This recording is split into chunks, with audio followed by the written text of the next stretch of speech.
Good morning. We'll go ahead and call the Yuma County Board of Supervisors meeting to order. Also sitting as Special Taxing District, July 17, 2023, 9 a.m. Can we please stand for the Pledge of Allegiance? All right, your lines. Can you lead us? Please join me in the pledge. I pledge allegiance to the flag of the United States of America and to the republic for which it stands, one nation, under God, indivisible, with liberty and justice for all. Thank you.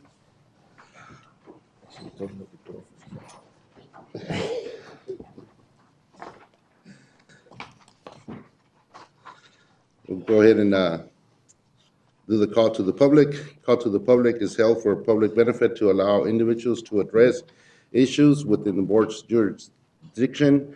Board members may not discuss items that are not specifically identified on the agenda. Therefore, pursuant to Arizona Revised Statute 38-431.01, action taken as a result of public comment will be limited to directing staff to study the matter, responding to criticism, or scheduling the matter for future discussion and decision at a future date. Public comments may be made in person or submitted by email at publiccomment@yumacountyaz.gov.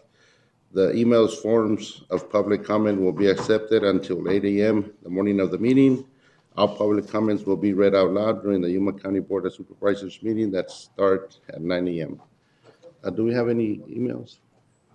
Just right. Good morning. Yes, we have one from Lori Sarti. She says that she resides in the B&Z Colonia area on 5th Street. As the Board of Supervisors, you sit before us all with countless projects, complaints, and decisions that need to be made for the betterment of our community. I don't envy your job, and I commend you for your commitment to our community. As you are well aware, we are on an ongoing uphill battle with Van Trailer Park. Through all the back and forth, hearings and fines, Van Park sits in the same condition it's been in for many, many years. It is evident that the slumlord of Van Park does not care about the safety, health, or well-being of their tenants. Their actions have had a continuous negative and dangerous impact on our neighborhood, and as they play cat and mouse with the county, it is evident that they are winning. Unfortunately, county's own rules, or lack thereof, do not apply to those who cause harm to others. I begin to question if what we are facing and decisions on how the county moves forward are all due to money. The expense of having to relocate families and the expense of shutting down a slumlord-owned park is the only plausible conclusion I can come to for this case to be filed only as a nuisance. County is wasting time and money with this case by it continuing to be in a discovery stage for a problem that has been around for many years. If this park continues to be in operation with their only responsibility being a payment of $200 a month in fines as they sit in filth and trailers that are falling apart, I can guarantee 5 years down the road we will be discussing the exact same topic and therefore wasting your time and mine. We don't want to be placated or patronized. We want truth and we want results. We trust that you as the board will do what is best for the safety and well-being for those who don't have the power to change things for themselves. Thank you, Desiree. Ian, can you respond and let her know where we at in the process? Thank you. I have 2, 3, 4, 5 speaker forms, and 4 of them for call to the public, and 1 is for an item on the agenda. So I'll address that. I'll call you when the item on the agenda comes up. Sure. Yeah. You're talking to this corner. I don't hear. No. Oh, okay. I apologize. I'll call the name when. Right. So Gail Castricone. Yes, good morning, everyone. My name is Gail Castricone. I am the neighborhood advocate for the Avenue B&C Colonia Butterfly Project. I was reflecting on the progress of the B&C Colonia over the past 3 years. Who would have ever thought that investors would come in and build new homes and apartments in the slum and blight neighborhood? Several families have bought rundown properties and fixed them up. There are hardworking people that take pride in their homes. God's timing is amazing. It gives our neighborhood hope that someday all of the neighbors will come into compliance and our label of slum and blight will be removed. Unfortunately, we are still struggling with the BAM Park. I find it interesting that they have money for the attorney, and yet they can't afford to have trash bins in the park. The property continues to be disgusting and still has multiple violations. Uninhabitable trailers are allowed to remain on the property. Our neighborhood's greatest fear is that the slumlord owner will be able to draw this out for years, which has already been the case. As long as he owns that property, there will always be high crime with squatters, drug lords, gangs, prostitution, slum, and blight. How unfair is that to the community that is working hard to make the B&C Colonia area of pride? They deserve better. The hoarder on Fifth Street has been there for years. He has gone before the hearing officer twice now. He has made very little progress over the last 6 months and has now been given 3 more months to comply. And I wanted to let you know that other residents of the Colonia went to the hearing and spoke. I will end with some good news. I called Kelly from Public Works and asked if several of the faded street signs could be replaced. They are all up now. They found others that needed replacing, and they will get them up soon. I want to thank Kelly and Public Works for a job well done. God bless you, and God bless America. Thank you, Gail. Your comments are, as you know, we're working on it, and I see light on that. So thank you for addressing that and your concerns.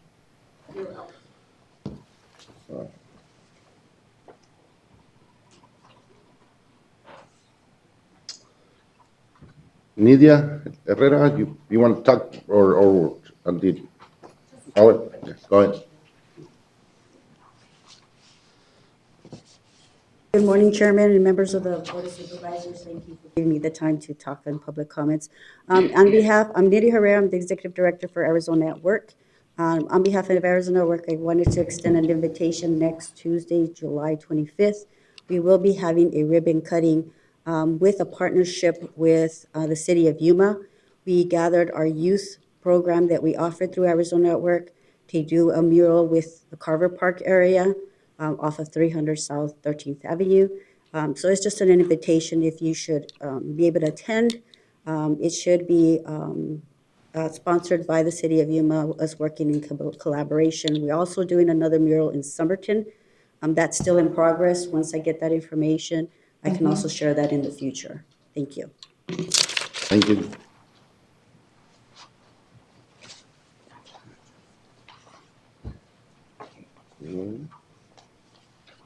Got Susan and Paul Bronson. Good morning. Good morning. Morning.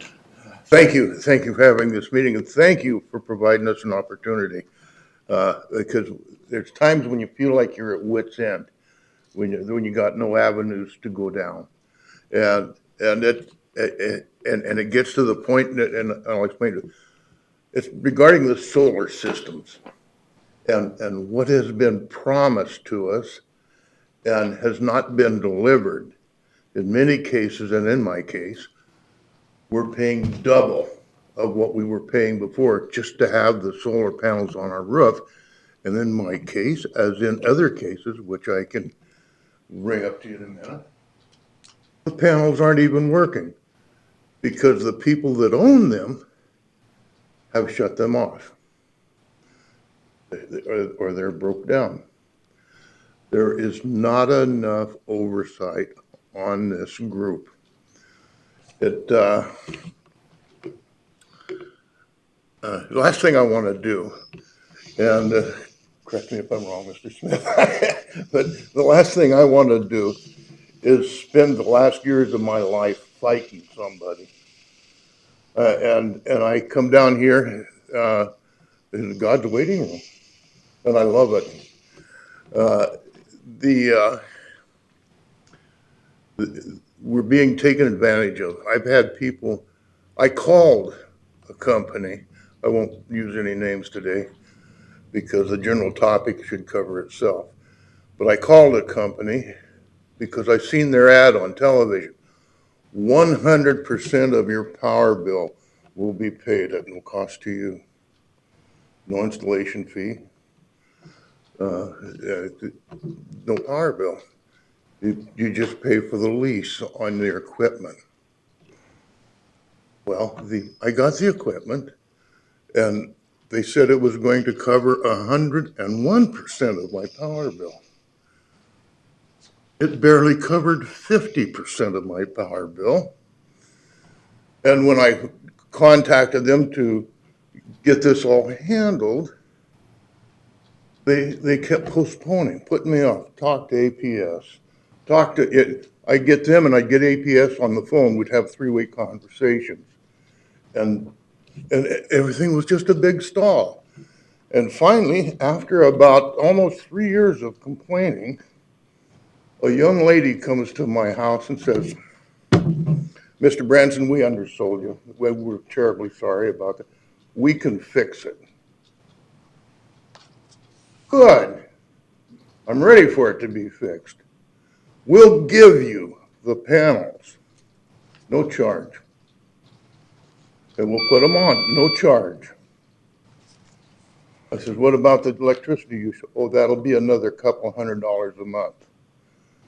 So instead of getting my power bill 100% paid for the original fee, which was less than $200, now it's going to cost me $400. A situation that if I'd have known about it in the beginning, I would have never entered into it. I'm not the first one. This has happened. This is going all over the state. We checked with the Better Business Bureau. They have over 24, in the same period of time that I was dealing with, they have over 2,400 people with the same thing. I talked to the people with APS that come out and checked our system because it was shut off. And he said, oh, your box has been locked. We got over 4,000 of them here in Yuma. I've talked to people and they're threatening to, sorry about that. They're threatening to take out bankruptcy because they just simply can't afford what's happening. And that's not just here. In San Luis, there's Mr. Bronson, over 1,000 of them down there Mr. Bronson, they don't know what to do. Mr. Bronson, one of, Yuma County, I'm thinking that you're talking about your solar at your home. At the home, yes. At all of our homes, there's many people. It's Mr. not just me, Chairman? I wouldn't have, So the only thing I can say to you is, the Yuma County, like your home, you do on your, whatever you want to do on your home with the solar. I can refer you to the Attorney General's office so you can, I've already talked to the Attorney General's office. on our behalf, we don't have any power to I know you tell don't. What you could get do, up to the mic, just, oh, okay. Oh, my time has expired, is that what you're? That's okay. but that's okay, All right, what you could do is you could put out some kind of notices to the people of the county. Be careful, know what you're buying, because they come right to your front door and they'll lie to you right at your front door just to get you to sign the contract. And you don't even get to see the contract. The first time I seen my contract was on eSign. And you've been there. You've been on eSign. You know where that'll take you. All right. your comments are well taken, and I thank you for your time. thank you for your concerns. Thank you, guys. Mr. Chairman, if you could provide the gentleman's information to me, I'll try to make a call to him later. Oh. Maybe provide some guidance. I know the Attorney General does have under Title 44 authority to bring claims under the Consumer Fraud Act. Okay, and Ian, we'll do that, and we have his information here. So the county is gonna guide you or give you some guidance where you can go. Okay, I've already talked to the Attorney General's office. Thank you.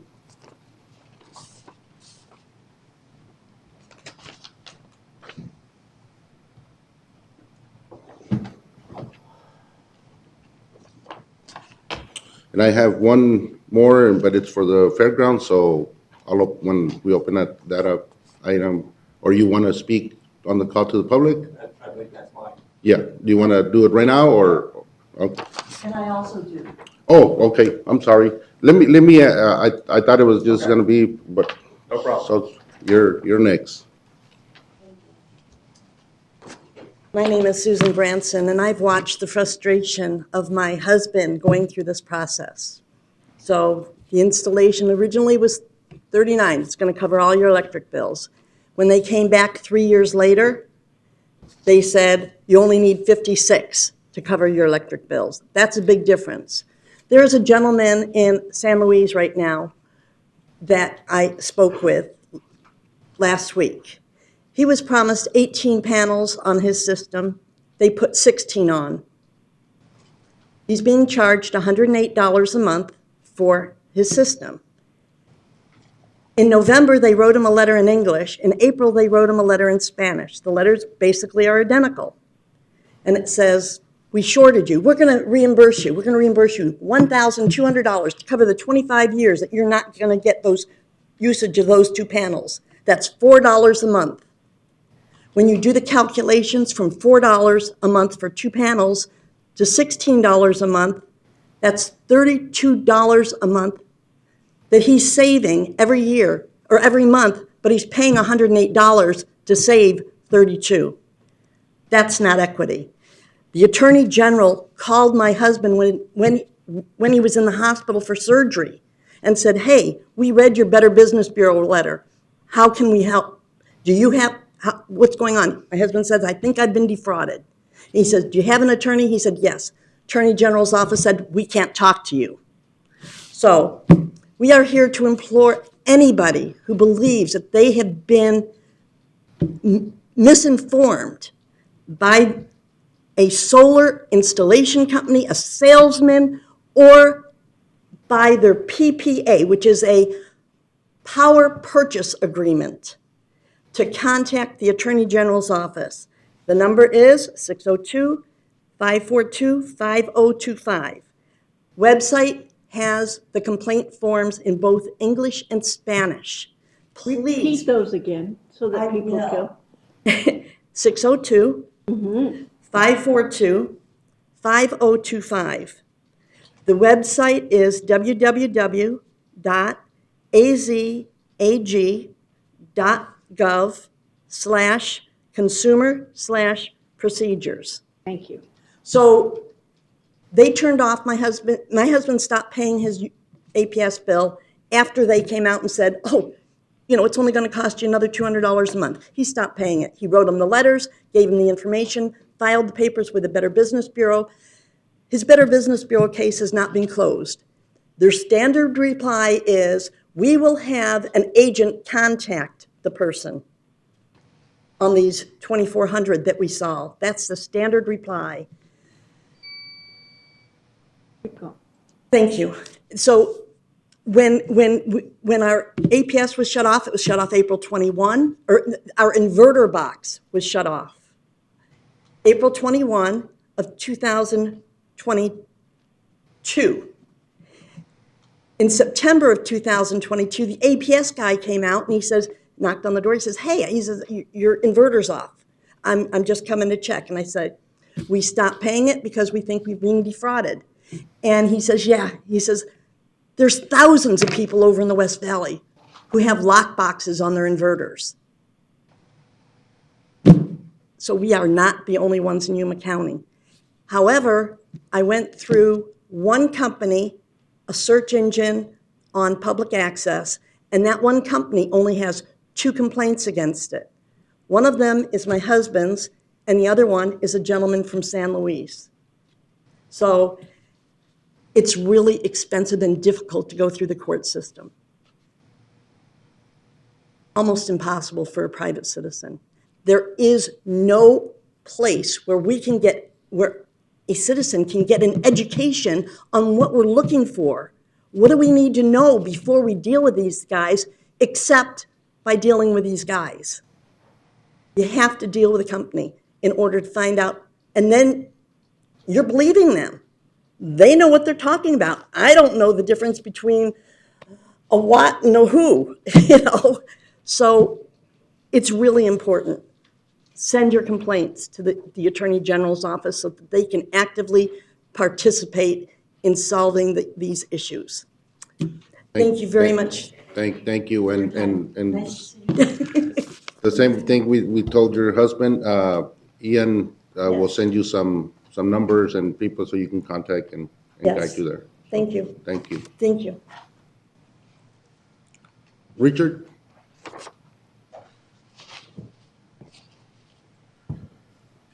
My name is Richard Medeiros, and I have 3 statements I'd like to give out. One is almost in form of a question. I want to thank for the opportunity of speaking to you today. I have 3 items. The first one is the fairgrounds. I know it's up for discussion today, okay?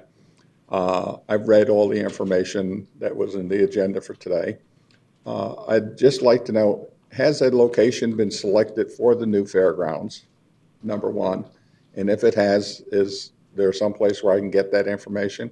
And if it has not been selected yet, could I find out where you're thinking of putting it? That's all I have to say on that particular statement. It's simple and quick. The other one is a little bit more complex. Okay. From talking to a lot of people on social media and friends, I realize a lot of people do not know how to find out about meetings and agendas for the county business. Okay.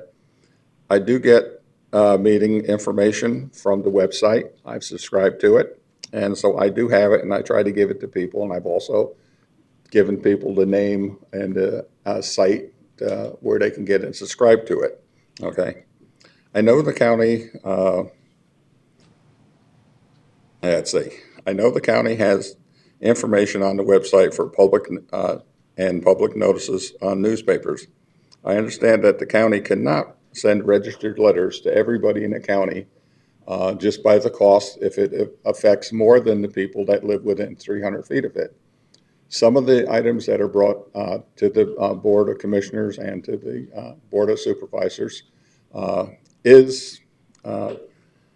only affects people in a very close area, okay? And a lot of people probably would not pay a lot of attention to it if you're changing from an R1 to an R3 or whatever it is, okay? But you do have the larger problems that come up, okay? And it seems that there should be a better way to let people know about your meetings, okay? I've talked to David Miller over at KYMA, okay, about if they could provide some time for public service announcements, okay?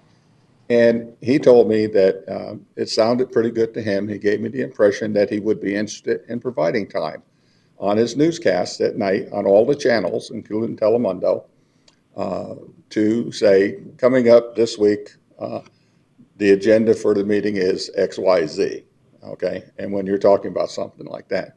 And so any meetings that the county has could go out to the whole county at no additional cost. All you have to do is provide him with an abbreviated agenda, not nearly what I got last week that was 372 pages, okay, because they are not going to discuss all that. But if you just hit the items 1, 2, 3, and 4, okay, it seems to me that the city and the county both would benefit from this. We have a large Spanish-speaking population, okay, who do not get newspapers, who don't sit on a computer all the time, and those people may like to know what's going on. If you go through the television, okay, and it goes on Telemundo, okay, they'll know at least what's going on in the county, and that would be a benefit to everybody, you folks, and everybody in the county. My next, I know I'm over time, but this is just one quick statement. Go ahead. Okay. When going to the polls, to elect officials, we do so in hope that we would be protected and that the ordinances that you folks would make would be enforced and they would protect all the people in the county, okay? In some cases, we do need ordinances that are a little bit more, or things that right now are not addressed do need to be addressed. Some of the items that we do have coming up in future meetings, okay, they comply with all of your requirements for notification. Unfortunately, and as you folks probably know, an item coming up, there's been a lot of stuff on social media and petitions wanting to know why, okay? I think if we could put a system together like this, people could get involved much earlier on instead of at the last minute like it is, and it would benefit everybody, the people of the county and the board. Thank you very much for your time. Thank you, Richard. And the county administrator will send you some information on, you know, we don't, about, you're right, what your questions you just asked. And if you have any questions about the elections or polls, you can talk to the recorder. He's has his door open all the time, and he'd be more than welcome to answer. Yeah, it has nothing about the polls, but it was just to kind of let you know that people I've talked to, you know, they feel the same way I do. We vote for you folks, hoping that you can protect us from situations like one that's going to be coming up and other situations in the future. All right. Thank you. Just Yes. one comment before you go, Richard. No, I think you went. But, well, for one thing, anytime you mention ordinances, I remember the times I was mayor, we used to pass ordinances. The county is a very statutory-driven organization. We don't do ordinances. We don't, unless the state legislature gives us the authority. But the issue of letting people know, it's not the first time it's been brought up. Every time we have a planning and zoning case that's controversial, whether it's the foothills or whether it's this last one on hazardous waste, you know, there's a lot of notice that goes out to people around the property. We have statutes that are driving that. Now, whether we want to expand to the community in general, I think it's a great idea. And I think we should, now we have people who handle that. As a matter of fact, I just saw the lady come over and take your microphone. I was going, oh, you're right. You know, I think we're going to do better. I think that we acknowledge the fact that I think it's 60 or 63% of the people in Yuma County are Hispanic. So even if we notice in English, there's a difficulty getting, you know, to those Spanish-speaking. So that's Spanish-speaking segment of society. So we're aware of that, and I think it's improving over time. We try to do as much as possible with letting the community know, but only takes a little controversy, and everybody will find out about it. Unfortunately, almost everything we do impacts people's lives directly. I think we got the prime case of the BNC Colonia coming up that we're trying to deal with it as fast as we can. I think this is a board that has been moving towards doing more of those actively participating with the community in most of these issues. I think we've got a long ways to go, but thanks for bringing it up because I think keeping it alive and pushing it is the way to get some of these things done. Thank you. You got to come up. And Mr. Chairman, I'll remind everybody, this is called the public, so discussion It's not, generally is not allowed. just an answer. Yeah. I appreciate that, you know, but I truly believe that just by putting stuff on the local news channels, okay, shouldn't really take a lot of discussion because you're not doing anything that you're not putting already notices in the newspaper.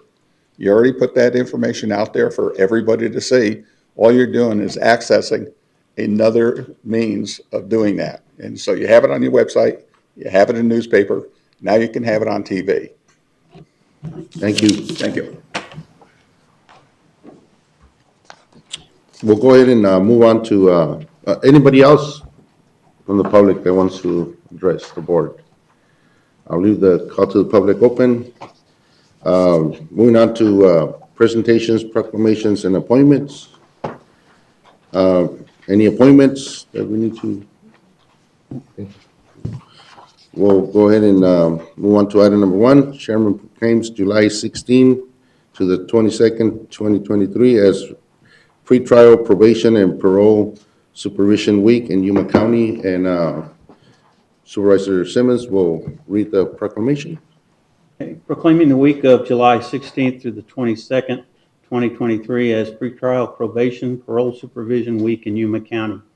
Whereas community corrections is an essential part of the justice system, and whereas community corrections professionals uphold the law with dignity while recognizing the rights of the public to be safeguarded from criminal activity, and whereas community corrections professionals are responsible for supervising adult and juvenile offenders in the community, and whereas community corrections professionals work in partnership with community agencies and groups, and whereas community corrections professionals provide services, support, and protection for the victims and advocate community and restorative justice, and whereas community corrections professionals are restoring trust and creating hope in their communities, and whereas community corrections professionals are restoring trust and creating hope in their communities. Now therefore, the Yuma County Board of Supervisors proclaimed the week of July 16th through the 22nd, 2023 as pretrial probation parole supervision week in Yuma County. Thank you, Mr. Simmons. And do we have, Ian, someone that's here too? Oh.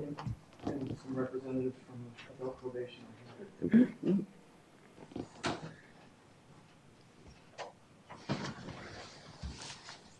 Please feel free to come forward. Yeah, if you want to say, and then we'll go out there and present you the proclamation.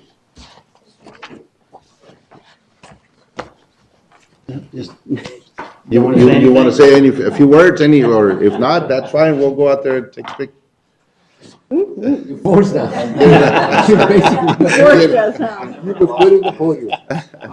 No, on behalf of both the juvenile and adult probation departments here in Yuma County, it is absolutely our pleasure to serve this community, to do so with pride, and really to make an investment in improving quality of life in our community. So it's our privilege and honor to serve. Then thank you for what you're doing. Yeah. Thank you. You must have practiced. Okay, one person, hold on.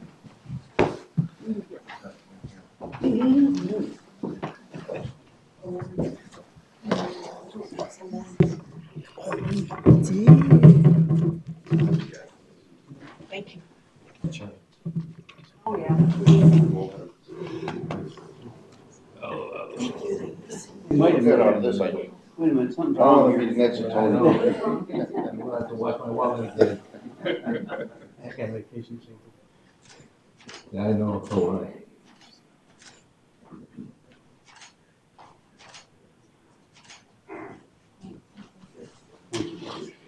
Thank you again. Now I can. Yeah, go second. Thank you. My wallet, yeah, I got it. Move on. Every once in a while, I should for the meetings, but I keep forgetting. Keep forgetting to leave it. Yeah, well, haven't gotten there yet, but Sherman is almost getting me there.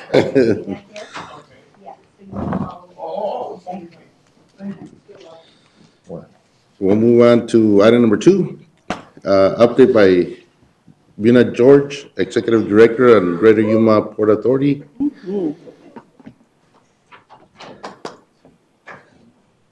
Good morning. I have a fan club in the corner. Good morning. Mr. Chairman, Vice Chair, Buna George, Executive Director to the Greater Yuma Port Authority, providing you just an update on our activities for this last year. Starting off with the mission statement, typically about the development of a gateway for global trade, facilitating and supporting multimodal transportation to enhance economic development opportunities here within the region. We still have a member. Okay. Look at Tony A up board of there. directors of 8 appointed members. Glad you didn't wear that. 2 from each appointed entity. And then myself, I am contracted with the Greater Yuma Port Authority through LG Advising LLC, which is my company that provides the administrative and operational duties to the board.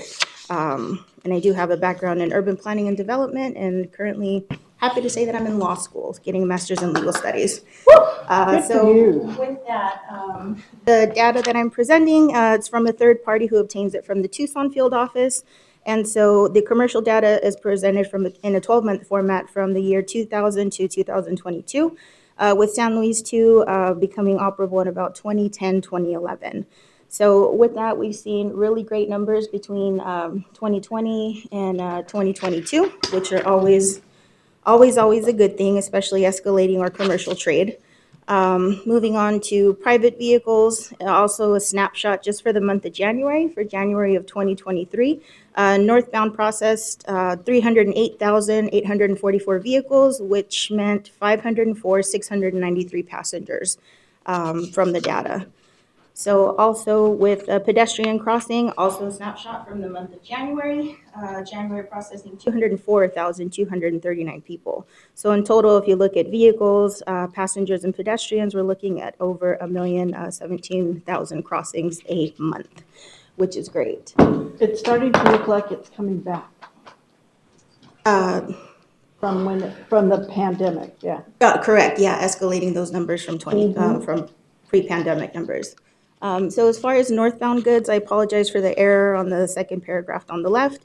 Still looking at mostly agricultural products, along with the larger machinery that makes its way both north and south, and then American goods return. So we know that some of the electronic components that are returned for repair in Mexico also make their way back and forth across the border.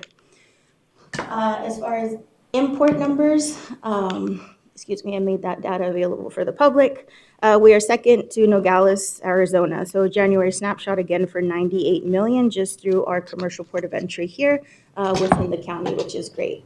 And then I put at the end of the presentation where I gathered the data from.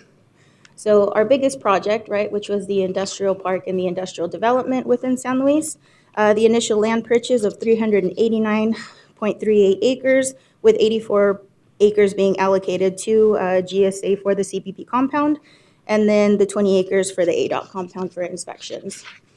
The industrial park process was done in 4 phases, with phase 1 being 122 acres, phase 2 being 74 acres, phase 3 being 46 acres that were developed, and recently phase 4 being 86.49 acres, developed and fully sold to Chicanos por la Causa as of last week. We closed out that transaction. I am so happy.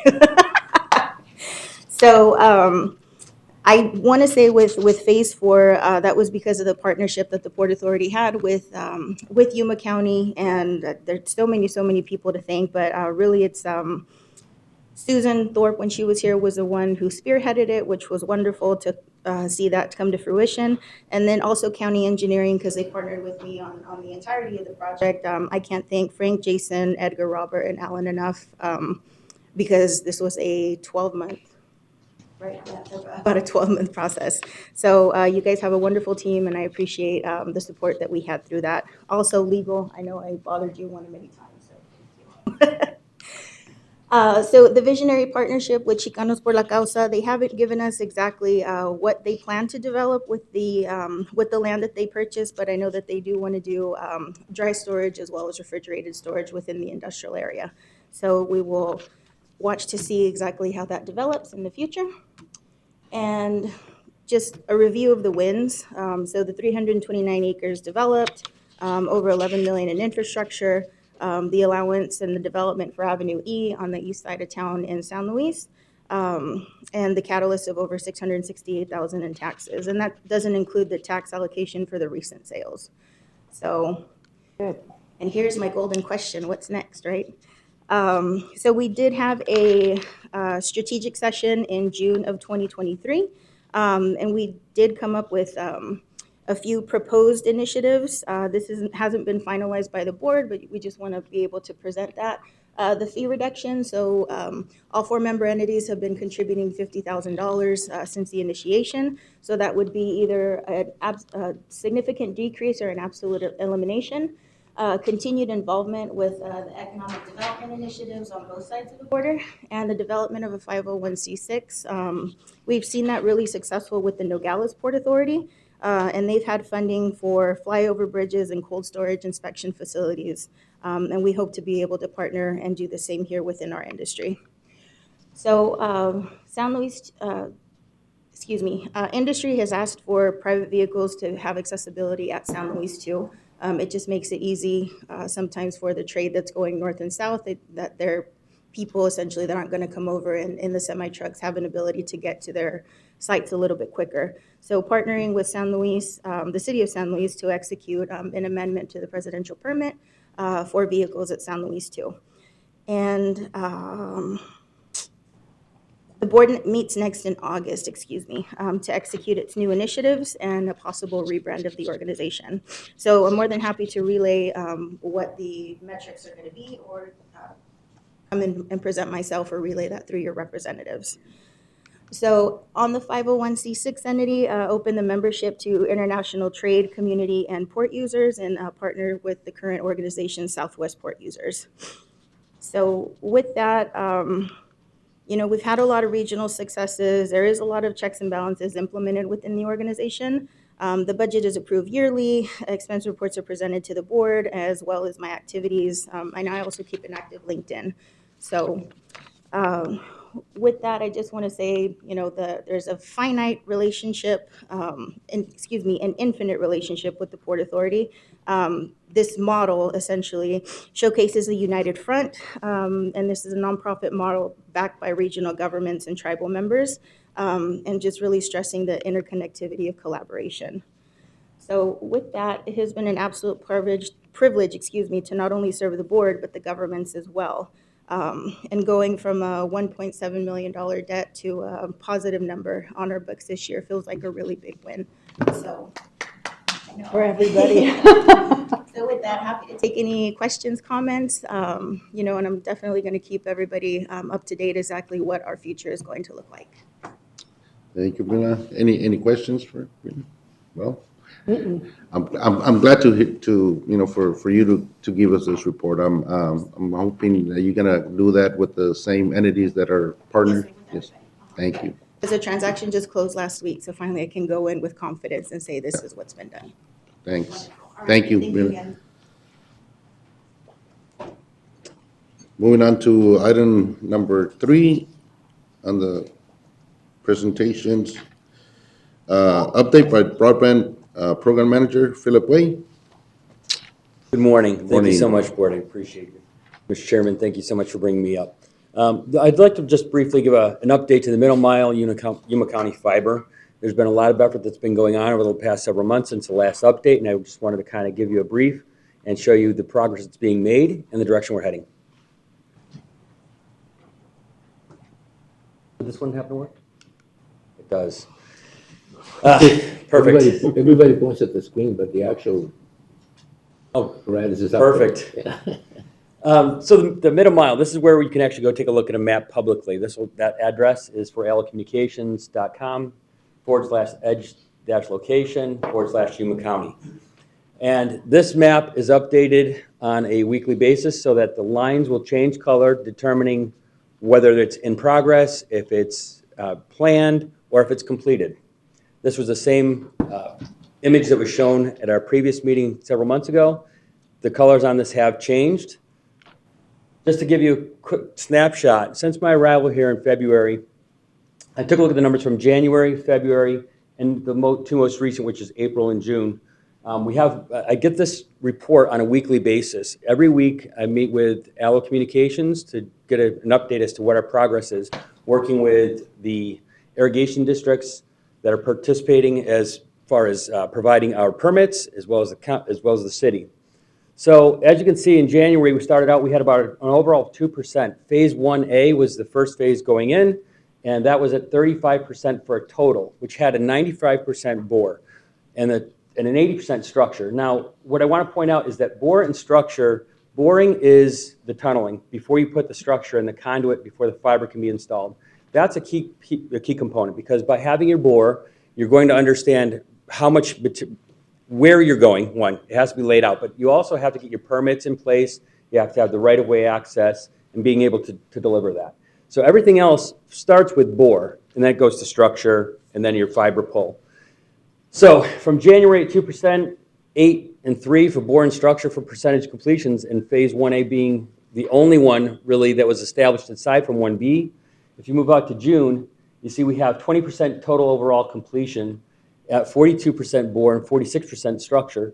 And we have a number of things under bore that are at 100, 80s, 90s, and higher 80s. Now, we have a couple in here, such as Phase 1E, which is working with the Cocopah Tribe, and 1G, which is working with Arizona Department of Transportation. And I met with ADOT on Thursday. I meet with them on a regular basis just to stay up to date where we are, what kind of negotiations we have to have for right-of-way access. The Cocopah Tribe discussion is actually happening through ALLO. Are we on track? That's an important question. Yes, we are on track. We still have a goal to complete the boring and structure by December of this year.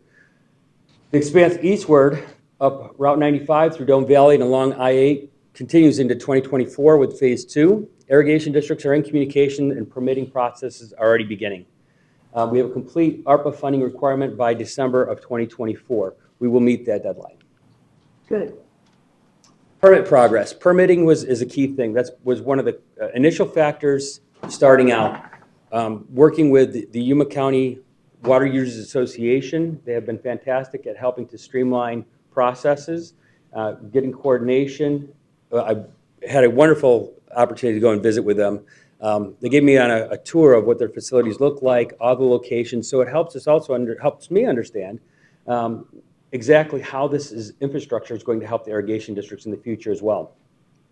So we have 100% of the permits presented, 85% of them have been approved. The 15% that are in review are moving forward. It's a regular process. They're following a standard 4 to 6 week process. It's actually moving well. City of Somerton, the permits are complete. Progress continues. We have positive movement. City of San Luis, permits have been requested. The Cocopah Nation, as I mentioned, and the Board of Reclamation permits have been requested. List of services that are coming out. The three things that we were looking for from ALLO are the list of services, cost of services, and the timeline. So list of services, Yuma County Middle Mile are point-to-point and ring-configured dark fiber for list of services. The cost, pricing model is currently in review, working to keep the price point as low as possible, making sure that they're getting the best opportunity for coverage. Timelines for services, targeting the phase completion of Q1 2024. So ideally, we have last mile opportunities for people that are connected to connect to the middle mile and have delivered services in the beginning of next year. What's next? Grant potential. We have collaboration. I have a great collaboration going on with Diane in the grants department. They have been fantastic at identifying new grants and new opportunities. BEAD funding, if anybody's not aware, the state was awarded $993 million, nearly $1 billion. Part of that had come from mapping. So the FCC mapping helped to determine where BEAD funding was going to be distributed, how it was going to be distributed by states. The ACA had done a statewide map, including the county, and we're working now. I just had a meeting with them on Thursday to discuss what it looks like going forward into the future. There's going to be new processes that are going to be developed on how they're going to start distributing those funds to different counties around the state. So I'm working very closely with that group and what we have to do to start getting our portion to that. Continuous efforts, monitoring the applicable grant opportunities. The next phase, agricultural infrastructure. Area is going to focus on the farming fields and irrigation. Infrastructure value is going to be water resource management, ag tech, smart farms, precision agriculture, and food security assets. Food security, it's been interesting. I've had some really unique conversations in the understanding that food security is national security. By having an opportunity to provide food stability to our communities, it goes throughout the country. So impact for funding. Arizona's Governor's Office. We had submitted an SLFRF proposal for $6 million. We were awaiting the IGA. That IGA has come through last Friday. So we received from the Governor's Office a $6 million grant towards funding for this part of the infrastructure of what we want to accomplish. Community project funding and congressional direct spending. We've requested $3 to $6 million, as I mentioned previously through Congressman Gallo, Senators Kelly, Senator Sinema. Current status, that was approved and moved through the Appropriations Committee. So there is an opportunity, we may see an additional $6 million if approved from the Appropriations Committee. Technology, narrowing design requirements. Part of what I've been working diligently on is how do we design the next pieces? What has to happen? How does this look? Who's being impacted? Do we have right-of-way access, cost, structure, electricity, minimal performance, and range of technology? We're supporting a very high-end infrastructure in the design. And obviously with the $6 million funding that's coming, that's now the opportunity to start the execution phase. We begin moving forward. Middle mile impact, another thing that's worth noting is what's happened, as I mentioned before, with the leadership here of all of you, and thank you for all that you do. This has provided an impact. I think it's important from an economic development standpoint to understand how this relationship and what this has done already without even having the fiber completed in this design and what it's going to provide for citizens. Is Ella Communications has already hired 42 full-time employees that are all local residents and part of Yuma County. They're expected to add another 30 to 40 more staff in the next 6 months. They all have an average salary of $60,000 to $70,000 a year. That's including their benefits. Subcontractors. Teaching, I'm sorry, aren't they teaching classes out at, in Welton? Mhm. Yes, indeed they are. And actually, that's one of the last bullet points. Oh, there. I'm sorry. No, I'm very glad that you know that, right? Because that's important, that people, their awareness. Subcontractors, about 80 employees currently on the job specifically as subcontractors within the community, all inside of Yuma County. And Arizona Western College offers a broadband fiber optic technician and apprenticeship program. Mm-hmm. So I've reached out to them, wanted to find out what the program looks like, how are they engaging, and then to be able to see if we could take that back also to economic development and job opportunities. And it's funny because I had written down earlier Arizona Workforce was here, and if I could find out how maybe we can connect them with this program as well. Just a thought, and I would be happy to try and give them some contacts and see if they want to develop that. But the opportunities are there, and you can, everywhere you look, you really see opportunities. Absolutely. So that's kind of my brief update. I wanted to give everybody a sense of where we are, what's being accomplished, and how we're moving. Can you go back to the map, to the one that you initially, maybe I wasn't paying enough attention? Absolutely, yes, sir. That one. What does those colors mean again? Oh, excellent question. So the yellow, this yellowish green up the top here, Yeah, this is that's complete. Anything that's kind of in this reddish pink, that is currently in process, and these are pending. So it's, so what does orange mean again? Orange means Almost complete. Yeah, the colors are distorted for some reason, and I apologize for that. Yeah, it is, yeah. These two colors should be similar. These are that they're in process, so they're actually doing boring and work in those areas currently. And this is a good example. So down here, this has not yet been completed or begun, but this is part of the conversation we're having also with ADOT because we have a right-of-way question and discussion that's required in that area. So yellow would be completed, connections have been made. Yes, sir. Orange or pinkish would be things that are in progress. That's and right. the blue ones or purple ones would be ones that haven't yet been gotten to because of a lack of permitting or some sort of issue with the right-of-way. Yes, sir. So Cocopah Tribe will have some impact here. This is an impact that's for ADOT. So once we have those two established, those will begin as well. Okay. Going back to the jobs created. Yes, sir. Some of the controversy over that decision was because there was local people who wanted to do this, who said they were already doing it. So is this adding additional employees or creating additional jobs? Is it, I guess you could look at it as a community gain. The community's gained this many. Yes, sir. But we're not displacing anyone. No, sir. What this is designed to do is provide a way for those local entities to connect to a middle mile system that will allow to lower the price that hopefully will give the residents of Yuma County to access broadband. Yes, Because the idea has always been to provide very good, sustainable service, broadband service to all those outlying communities. So I was looking at your map, trying to figure out how far along we are in providing the outlying areas first, because most of the yellow is always happening in the city of Yuma or some municipality that has the numbers to sustain the broadband system. The idea is that those numbers won't matter as much once we provide the middle mile, because they'll be left to the local entities to provide that service at a reasonable price, because that's what we're dealing with. We're dealing with providing sustainable service to the outlying areas at a reasonable price.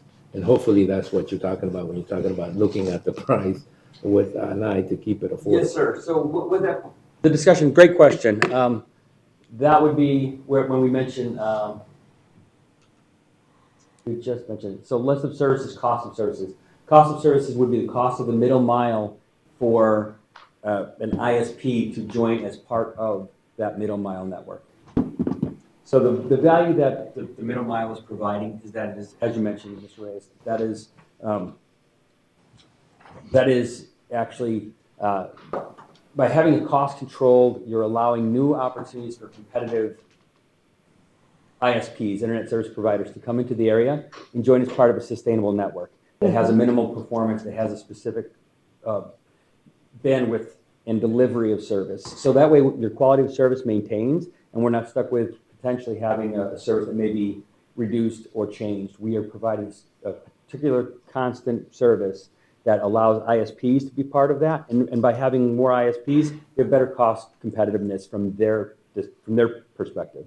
So the price point is, what is the charge? The difference, one of the things I'd like to illustrate is that when we talk about the charges or the cost of services in this middle mile network, it's different than the cost of services at your home. At your home, if you're choosing to get 50 meg service and you're charged $50, but you want the 100 meg service and it's only $70, and you pay the extra $20 for the higher service, that's based on a specific delivery of services. The way cost of services work in this model is that if I want to have a distance of connectivity from what's called an A location and a Z location, what is how many hops is that? Yeah. How long is it? So there's a difference of service. It's not the same as I want 100 meg service in this distance. They actually have to pay at a specific rate. And obviously it's pricing in the similar model as you would have for going from a 50 meg service to 100 megs. The price is lower, so it's not price per meg as like It's distance, right? That's correct. Okay. A lot of it's going to be based on distance and the servicing to those specific. That allows them to service different areas, right? It encourages, it actually will encourage a provider to provide a greater service to more people. So the more middle mile we have, the shorter the distance, the less expensive it is for them to be able to get the last mile, correct? Yes, ma'am. Because ideally, a lot of times ISPs, this is a discussion that's been happening around the state, is that ISPs have traditionally had the money and the resources to provide to these locations. Why have they never chosen to do that traditionally? Has been because it's not cost advantageous to them. It costs them money to build that middle mile to get to the points where they can start deploying to citizens. We're absorbing that cost. We're really helping to sustain that. Okay, now, the basic idea for me was to be able to provide those services anywhere in Yuma County. So we still have to extend it to some locations that we haven't reached yet. But the idea for me is to provide steady service, which is not what happens right now. I live in a cul-de-sac. I live at the end of a cul-de-sac, so even though I pay for whatever the highest internet service there is, I still don't get the highest service internet, because when everybody's hooked up, it sucks up the service to the point that it's useless. But we are intending for this broadband to be fiber optics, which is able to absorb a lot of more load, and also to make it available to entities, commercial entities that couldn't operate without a broadband support system that is steady and stable. The idea is to provide that. Now, when you get into the jobs created, when you get into Halo's presence, Halo in a way is our backup situation. If nothing happens, Halo's still there, so that service can be provided. Is that correct? So Elo is our partner in this. Mention Halo, right? Halo. Halo, hello. Hello. No worries. Hello. I do believe I Yeah, Elo is our middle mile manager. They are helping to manage the middle mile because the county actually owns that. But they're also providers, correct? That is correct. They do have a last mile provision. So one of the things that I built with that relationship with Elo is they have to start viewing themselves potentially as two businesses, and they operate as two businesses from the perspective with me. Is that I need them to focus on middle mile. They do have a last mile service. They're a traditional ISP that has always provided ISP service to final mile to homes. In a middle mile management, they are segregating those because they have their own price points, their own costs, and they're going to have to subscribe to that same service of the middle mile as any other ISP has to. So whatever that charge or rate comes out to for everybody will pay the same in that portion of calculation. Oh, So when you're talking about the jobs created, are you talking about jobs that are created from construction or jobs that will stay in managing the middle mile? That's a great question. These are sustainable. Actually, Elo is looking to build a specific office in Arizona here in Yuma. So you're actually bringing something new that's going to stay. New It's job, not just construction. That is correct. Yes, sir. Yeah, that's me. That's a great question. All right, okay, well, I think that's it. I mean, I'm getting all these vibrating things, it must mean I need to stop. No, I'm just kidding, Phil. Cool, and thank you very much for that. The reason I bring that last question is because obviously we're involved in some difficulties. We're having some difficulties with some local provider that, you know, this is to me a way to get all this information out so that there's nothing that's neither sinister nor hidden about the way we do things. And I want to make sure that as much as we can, we cover every particular angle. And the first angle that I want to cover is the fact that we're very locally minded. We like to support the local entities as much as possible, but this one was a tough one. And I just wanted to go as openly and as clearly and as available as possible to the community for them to know just what we're doing. Indeed, transparency is key. Transparency. And I'm with you, sir. Right, done, thank you. I Go have ahead. one more comment. We will have all of this done with our ARPA funds, by the time our ARPA funds have to be spent. Yes, ma'am. Okay, that's all, because, They're already spent. I know, okay, good, they're done, okay. Thank you so much. Spending the soon we Thank can. you. I'm just so excited that it's gonna happen, Oh, that it is happening. any other questions for Philip? Thank you, Philip. All right. I just want, I saw Mark here too. I want to thank Mark and Paul for leading this and the whole committee that started actually a few years back for bringing broadband here. So I want to thank them for really leading the charge. And if Tony lets me speak, I will contain myself saying, but I was just going to say the agriculture chief, state agriculture chief, who's not here today, also deserves some of the credit. Yeah. Really?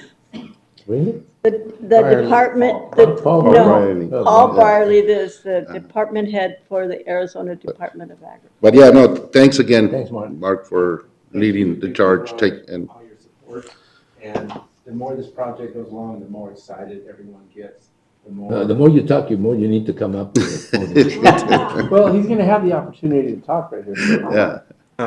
As this project goes along, it becomes very apparent that it's real. I mean, a lot of people in the community ask, is it real? And yes, it's real. This is going to happen. And the more this gets out, the more interest there is of companies coming here. Right now in the ag sector, it's pretty much just being overwhelmed. PJ and I, now that Paul's gone, we were always passing that on to Paul Brierley, but now he's moved on to the Direct Department of Ag. You just almost have to tell them, stand by. We got to get the system built. But we now have global recognition. It's the wireless system will be considered probably the most robust system in the world. So that is addressing a lot. There's a lot of interest in that from major defense contractors. A lot of our inquiries are from defense contractors because they have technology. So a lot of sensor companies that make sensors. There's Yuma Center of Excellence has filed for a grant with the University of Lincoln out of England to try to put in a global research for innovation and technology to deal with robotics and technology for agriculture. So this is the interest we're getting in our system. So to have this robust of a system, and it's all because of the overall structure, the backbone that's in, that we will ultimately have fiber optics over the entire county. So that is going to be unique, but that's going to put Yuma County on the map, and that also is going to lead opportunity for all the technologies going on in Phoenix. They cannot build enough houses for everyone there. There will be opportunities in Yuma when we have this kind of capacity here for people that may work remotely. So there's a lot of opportunity that's going to be developed from the system. So I want to thank you for your support. Tony, when you said go bold on this, this is a good program. This is a program that is designed to ultimately get service to everyone in Yuma County. So that's unique to most systems. They work at the middle, work out until they run out of money. That's not how this system is designed. So thank you for that support. And it's hard to keep up with the interest in it. So thank you. Thank you, Mark. Yes, and thank you for being kind of the driving force back at the beginning of all this. Oh, yes. Thank you. Educating a lot of us on what needed to happen. So. Yes, and convincing everyone, yes. Me too. Sorry. Me included, Chairman. yes. We shouldn't open up this. All right, we'll move on to presentation, County Line, Yuma 77. Public Works takes action to repair and restore damaged sections of Mohawk Road. Find out how the integration of an electric vehicle will reduce carbon emissions and promote a greener future. And find out the crucial role emergency management plays to keep our community safe and prepared. These stories and more, this is your County Line.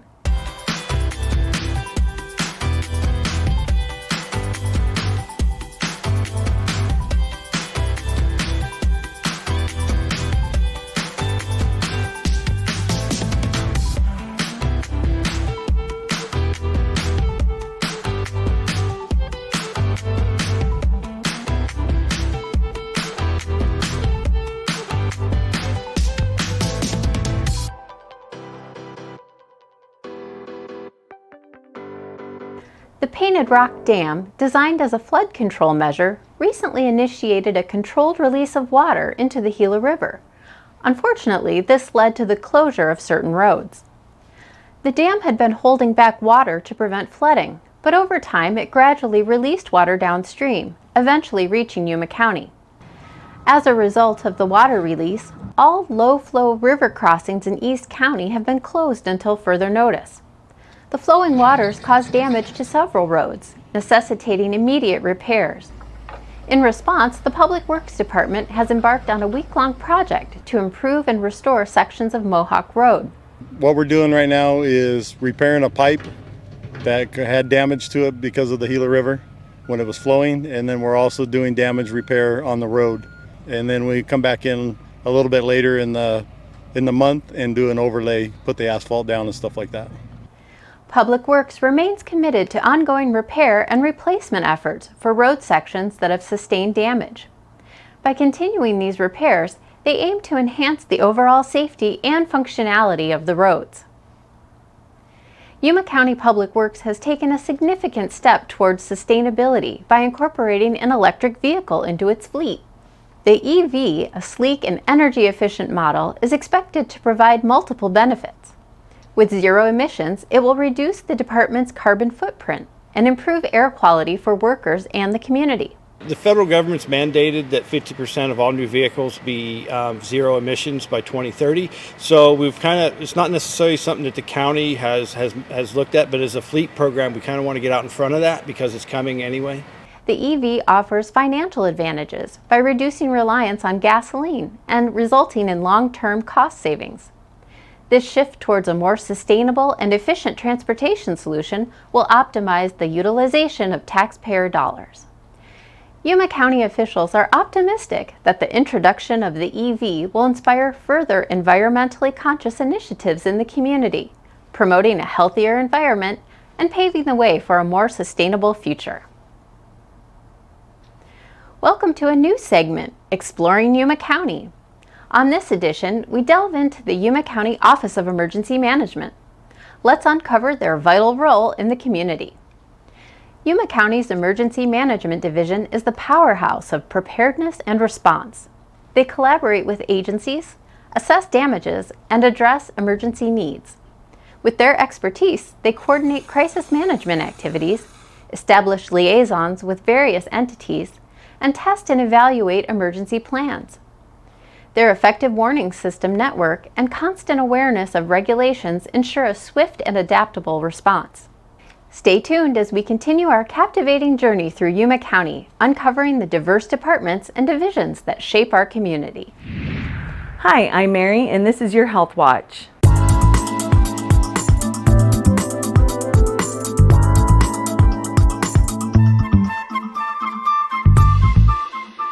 Opioid addiction goes beyond the use of illegal drugs. Doctor-prescribed opioids like fentanyl, codeine, oxycodone, and morphine can become highly addictive. The misuse and addiction to prescription painkillers has become a national crisis and can lead to overdose. Unused prescription opioids in the home can pose a great risk of overdose if accessed by unintended individuals such as children or those without a prescription. To ensure the safety of your family, it is crucial to properly dispose of unused opioids. Utilizing medication drop boxes or participating in drug take-back events provides a secure means of disposing these medications and helps keep your loved ones safe. As we know, accidents can happen. Thankfully, we have access to naloxone. Naloxone is an antidote to opioids, blocking opioid receptor sites and reversing the effects of an overdose. Yuma County Health District has provided the locations in Yuma and San Luis to access free naloxone. For additional information on opioids, treatment services, or support, call the Arizona OAR line. This is all for now. Until next time, stay healthy, Yuma. Before we go, as triple-digit temperatures scorch the region, finding relief from the relentless heat is crucial. Look no further than Yuma County's cooling centers. Equipped with refreshing air conditioning, hydration stations, and a welcoming atmosphere, these centers offer a sanctuary from the oppressive sun. There are various buildings throughout Yuma County offering a place to beat the heat. Stay cool, stay safe, and find comfort at a cooling center near you. Thanks for joining us for this County Line. We'd like to know of any story ideas you may have. And if you're looking for stories we've covered in the past, log on to our website at yumacountyaz.gov/VOD. We'll see you on the next County Line. All right. Mr. Chairman? Yes. If I could, I just wanted to add something to reference to Public Works on the crossings. They have done an outstanding job getting those closed when they needed to, and they're getting them opened back up. But also wanted to thank Walton Mohawk Irrigation District, who has worked closely with them as well to help us get those open as quick as possible. Yes, definitely. They're always working to make things better. Moving on to consent calendar, the following items listed under the consent agenda will be considered as a group and enacted upon by one motion with no separate discussion unless the board member so requests. In that event, the item will be removed from the consent calendar for separate discussion and action. And we have items 1 to 16, and I'd like to pull Supervisor 16. Lyons wants to pull item number 6 and item number 7. And item number 9. Item number 9 was Supervisor Reyes. And 16. And 16. And Supervisor I'll Simmons. make a motion, we approve all consent items with the exception of 6, 7, 9, and 16. There's a motion and a second to approve consent calendar items 1 to 16, except 6, 7, 9, and 16. All those in favor say aye. Aye. Any opposed? Motion carries. So we'll go to item number 6. Mr. Chairman, wanted to give Mark the opportunity to speak some more if he desired to. This began a little over a year ago when we actually had preliminarily accepted $5 million from Governor Ducey. The money was taken back. I'm grateful to Governor Hobbs that she augmented that request by $1 million, maybe to placate us. But nonetheless, we have the $6 million. We're ready to move forward. Mark, would you like to say anything else on that? Sure. Yeah, so we're talking about the wireless system. That is to support the agriculture industry here. That system is to bring in a high-speed broadband system to deal with our future technologies, with the robotics, the AI, the autonomous vehicles moving forward. That's different than all other systems out there. Just so when you hear discussions about how that's competing with someone else, it's a totally different system. It will only support agriculture because it doesn't want to affect the BEAD grants that then go to the home and to the premises through the county. So it only supports the agriculture system. And it's different than whether it be a Verizon, whether it be an AT&T, whether it be a CenturyLink, Spectrum, Starlink, any of those. Those are typically, most of their bandwidth is down with a 10 to 20% is back up. The agriculture system has to be symmetrical. Most of our data is designed to go up with a resolution coming back down. And that's a unique system. There's not that many technologies that can support that. You know, PJ and I, and prior to PJ, we've been in discussion with lots of different technological companies. A lot of them say they can do it. Once you give them your specs, they say, yeah, we'd like to do that. We can't do that. So there's a specific challenges in that, but there are technology that can do that, so we have to focus on that. You have to be able to segment off bandwidth. It's a mesh system, so it has to have a network operator. So there's a lot of uniquenesses to it to meet the needs for what our industry needs. So again, it doesn't compete with any of the other existing out there. I just want you guys to be aware of that. It's isolated to just the agriculture sector. So as we talked about early on, Supervisor Reyes, agriculture is 65% of our economy. We want to keep agriculture strong. We want to keep it technologically advanced. We want to stay ahead of everyone else to keep our industry strong and secure in this area. With the challenge with water and other challenges we have, this is an important aspect of that will give us an edge that no one else will have. And so it is an important component of it. And because of the middle mile out there, we're able to put this system in. Without the middle mile, this system it'll be too expensive to put it in. So it's moving along. We're in so you guys, so everyone understands how it works. Is the antennas themselves will be classified as a part of the middle mile system, and that will be owned by the county. So, Mr. Chairman, so what we're talking about is it's a set or a tower system. Correct. It's not necessarily satellite. It's not necessarily just a broadband. It's a mesh system. It's a tower system with radios on it. And where do you are you going to try to implement this countywide, or is it in specific areas? It will be through the whole agriculture system, the whole agriculture area in the county. All from east to west. Correct. Well, I just wanted to make sure. I mean, I know that Supervisor Lang brought it up so they could talk about a little bit about the history, but I would have said that the stuff you mentioned, without going into details, just makes it clear that we're not trying to supplement private sector. We're not trying to do anything or get around it or do anything like that. This is just our way of trying to make sure that industry, agriculture, is also at the forefront. This is specifically designed and will only service the agriculture sector. Correct. Well, thanks, Mark, and thank you again for just being involved in a lot of this state-of-the-art stuff. I mean, us old foggies that just don't sometimes understand what's going on, but you made it so that even I, as dumb as I am, can understand what you're trying to do, and it's excellent to think that we're going to be at the forefront of something else other than the migrant crisis all the time.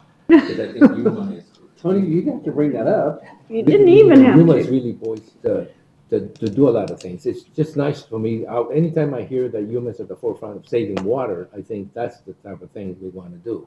We want to make sure that agriculture gets protected, the military gets protected, and that tourism gets protected. And to me, this kind of action just makes sure that agriculture knows just how important it is for the function of this country. Mark, thank you for leading the way.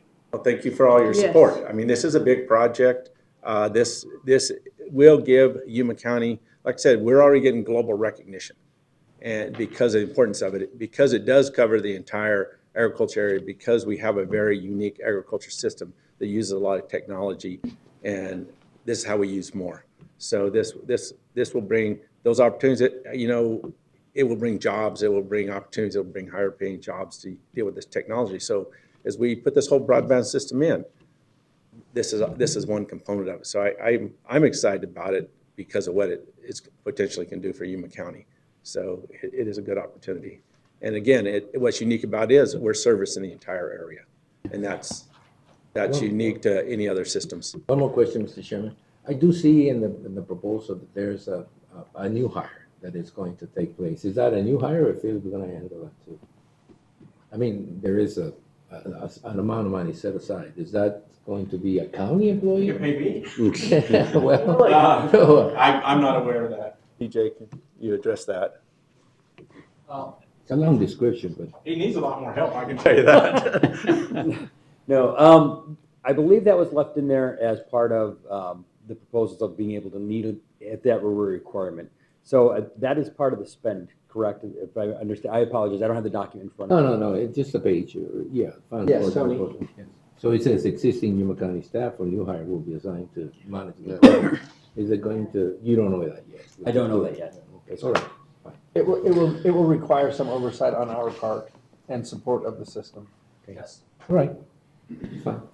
Mr. Chairman, I was just going to point out that we've already had people from the agricultural sector here in Yuma go off, for example, to John Deere and other places to be trained in how this system would work and be integrated into county. So they went ahead and were moving forward prior to our re-acceptance of this money from the state. Good. Okay, because I Oh, think, very good. Mr. Chairman, because I think we're gonna go ahead and make a motion to approve this, the mesh system. I mean, it involves towers and people talk about, you know, everything, but not in my backyard. Is that going to mean every tower is gonna come for us for a special permit or approval? Or do you have a set of towers already set? I think we'll answer that. I think we'll answer that one. Right now, as far as construction layout, what the infrastructure will look like, currently, the layout is lining up to where the middle mile currently exists, so there's a least intrusive. We may already have right-of-way access. We're going to leverage where right-of-way access is also belonging to the county, so it makes it a lot easier for us in this process. So power and connectivity are the two things that we're going to really focus on. Your question related to is there, I apologize, I believe your question was. Where the location of the towers, is it gonna Yeah, be? are we gonna have a lot of? Great question. So we're looking at about a 40-foot structure. We're trying to keep them as small and minimally invasive as possible, so it's no larger than what you would see in a telephone pole. And ideally, we're keeping those, as I mentioned, to the right-of-ways where there are already existing structures, so there's nothing new or out of the ordinary. The type of tower, that was where I had that small list of whether we're talking the type of power, energy that's required. Also, what does the structure look like? Are these going to be a specific tower, or is it a monopole? After having a chance to have toured the Yuma County Water Users Association and look at their infrastructure, they had a number of unique ideas and tools that they're using currently in their structure, which I've been reviewing and potentially proposing as being a better solution. And the reason I bring it up, Philip, is if it's going to require action by the county, it takes a long time to get action by the county. So I would get ahead of that wave and say, okay, if we're gonna need permits for some towers to be located in some areas, you know, get to it quickly enough so that it doesn't delay you. Then, yeah, let's get implementing them a lot. approved ahead of time. And to that point, Mr. Reyes, sorry, I'd like just to mention that I've been working very hard to try and make sure that we're staying ahead of those curves that we've been already planning prior to actually having the funding from the governor's office. After working with the governor's office for the past several months and going back and forth on how this looks to be able to obtain that $6 million,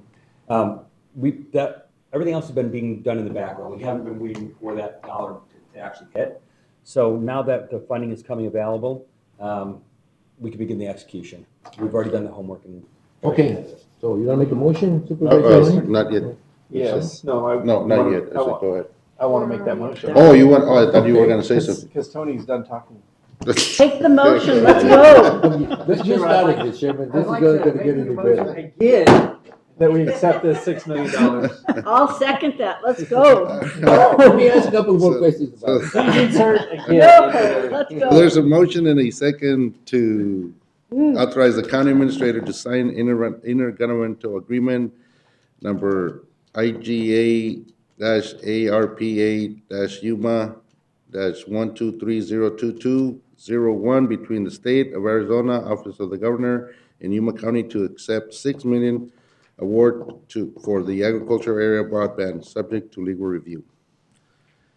All those in favor say aye. I thought aye. I thought you wanted discussion on the aye. No. No. Let's go. You're done. Glad You I'm on have the to- end. You always reminded me there has to be a Nicola. discussion. item. Mr. Chairman, can our legal review team expedite? Can I mention All the those in fact favor? that, Go ahead. that he took the opportunity to mention Governor Ducey in there, you know. It was Governor Hines. Mr. All right. Chairman, it was already done. All those in favor say aye. Aye. Any opposed? Motion carries. All right. Glad me and Lynn are in the end, so we don't get caught in the middle of this here. Well, this is just makes it. Hi, Josh, how are you? We'll move on to Oh, this is a. item number 7 on the consent calendar. County Administration Construction Management authorized the disbursement of an additional $234,300 in grant funding from the State of Arizona Department of Emergency and Military Affairs to the Yuma County Fair, Inc. for the total disbursement of $4,934,300 for fairgrounds relocation site improvements. Mr. Chairman, Josh, would you like to have Eric join you? In case he wants to say anything? Yeah, there's Eric. Come on down, Eric. Come on up, Eric. This is Come just. on You've down. come so far. This is for the benefit of Richard and everybody that wants to know where Well, the fair is gonna be located. There was a gentleman that had a question earlier that he might be able to answer. He's right, Richard's right there behind you, yeah, That's the gentleman. Yeah, Richard. yeah. All right. Mr. Chairman, members of the board, Josh Scott, Deputy County Administrator. So we were previously before you to disperse a good chunk of this DEMA money to the Fair Board to get started on their improvements associated with the relocation effort. After a more thorough project accounting and some discussion with Frank Sanchez that we didn't need to retain the engineer any longer, that would be a Yuma County Fair obligation. We're here to distribute the remaining funds from that DEMA grant back to the fair. And yes, to the gentleman who asked earlier about new location for the fairgrounds, this project is not moving location for the fair. This project moves the commercial building and the midway and some other improvements out of the accident potential zone for the Marine Corps Air Station. So same site, just getting some of these improvements and buildings relocated out of the way. So just so he can, I don't know if he heard, but the midway will be moved, just relocate to in the same area of the county fairgrounds, so they be out of the way from the jets that are flying or landing on the base. Correct, just moving most of that to the west, kind of behind the hill there. Mr. Chairman, Eric, would you like to say anything? No, I could. Why not? No. I mean, see how hard work is. Eric Wofford, Yuma County Fair.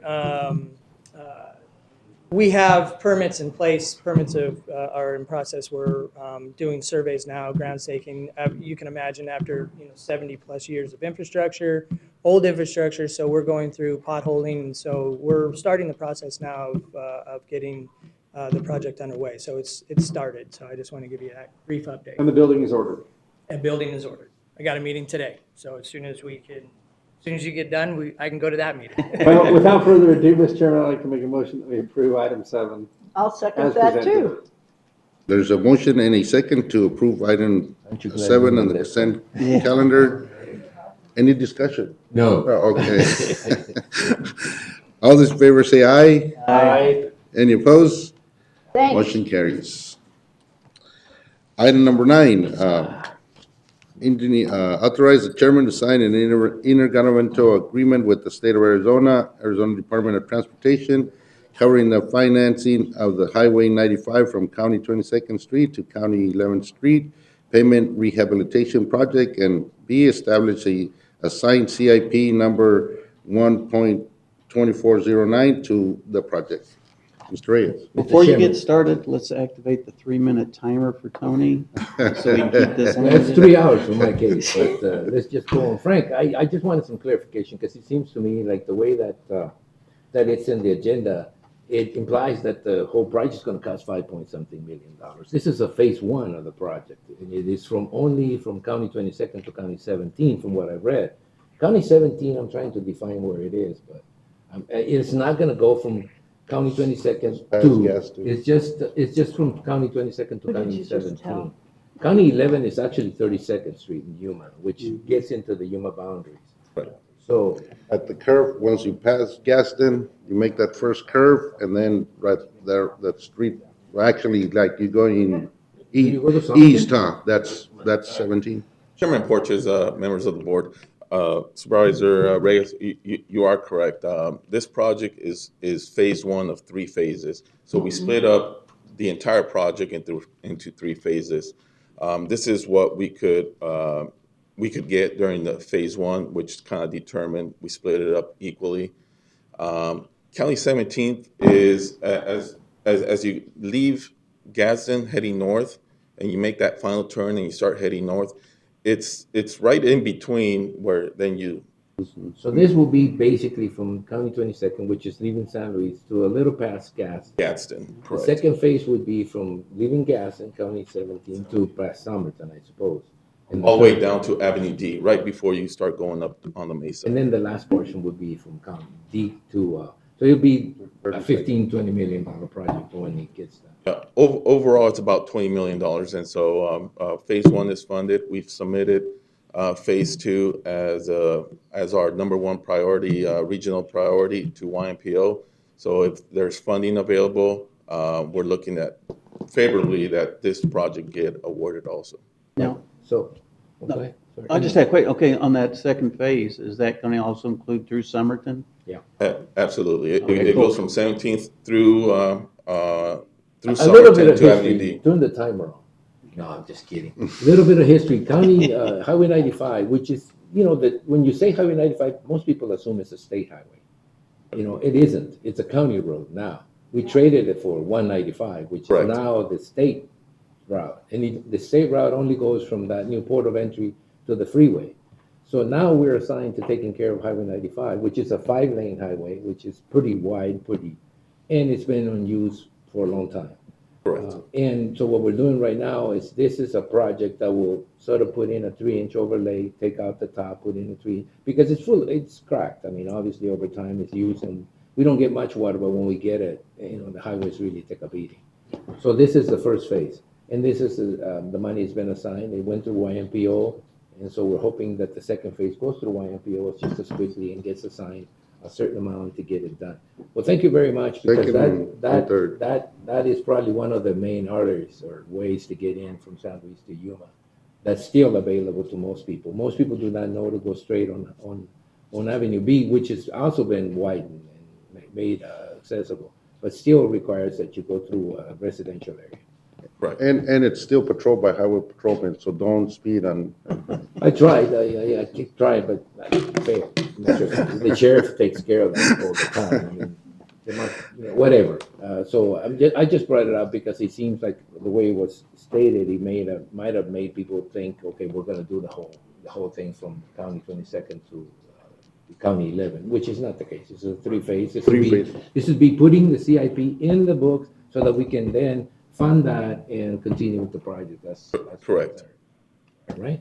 Correct. Does anybody have any more questions? I'd like to make a motion, go ahead, approve item 9 with those clarifications. Is it to approve A and B or? A and B, yes. Or just second? All right. There's a motion, any second to approve item 9 as presented. All those in favor say aye. Aye. Discussion? Discussion, thank you, Frank. Aye. You're so bad, Tony. Any opposed? Motion carries. Thank you. Item number 16, Supervisor Simmons. You beat me to this one. No, I'd like to, the sheriff's too big to beat up on, but. How big a boy are you? This is one I wanted. Mr. Chair, members of the board, Leon Lamont, Sheriff of Yuma County. One of the things I've always said through my career and for many, many years is all good things come in time. And this is something that we have been trying to facilitate happening in Yuma County for many, many years. And I do wanted to introduce Kim Say, to have her come up. She reached out to me in partnership in regards to starting this program off. And I wanted to give her recognition and accolades for the Summerton School District, and I'm hoping that as this goes forward, we can further expand this into other parts of the county. So, Kim? Yes, all right. Well, back in the spring, we were able to apply for a grant to the Summerton School District. And let me introduce myself, Kim Say. I'm the Assistant Superintendent in Summerton School District. Been there for many, many years. And so now as the Assistant Superintendent, we're looking at grants to support our students, our children. And Summerton School District is also a Capturing Kids' Hearts district. We fully believe that our children learn best in a safe environment with strong relationships that are positive and have a growth mindset. So that's why we move forward with this counselor and SRO grant to try to get it. We got it. We're so excited. So we were granted 3 SROs, and one of them will be working with a sheriff's officer. And so we're excited. Sheriff Wilmot just right away supported us. So this IGA is that collaboration and that agreement for that. So we want our students to have these positive relationships, look at our officers as positive, as supportive, as helpful, so that we create this kind of a culture that's a little bit different maybe for some of our kids, right? So this is something really important. I also brought Laura Rosario. She's our assistant finance director. And so her and I sat down for a week and wrote these grants. And so we wrote for our counselor, we were granted that, and we wrote for the SRO. And I'm hoping that the third counselor grant will come in to support all of our schools.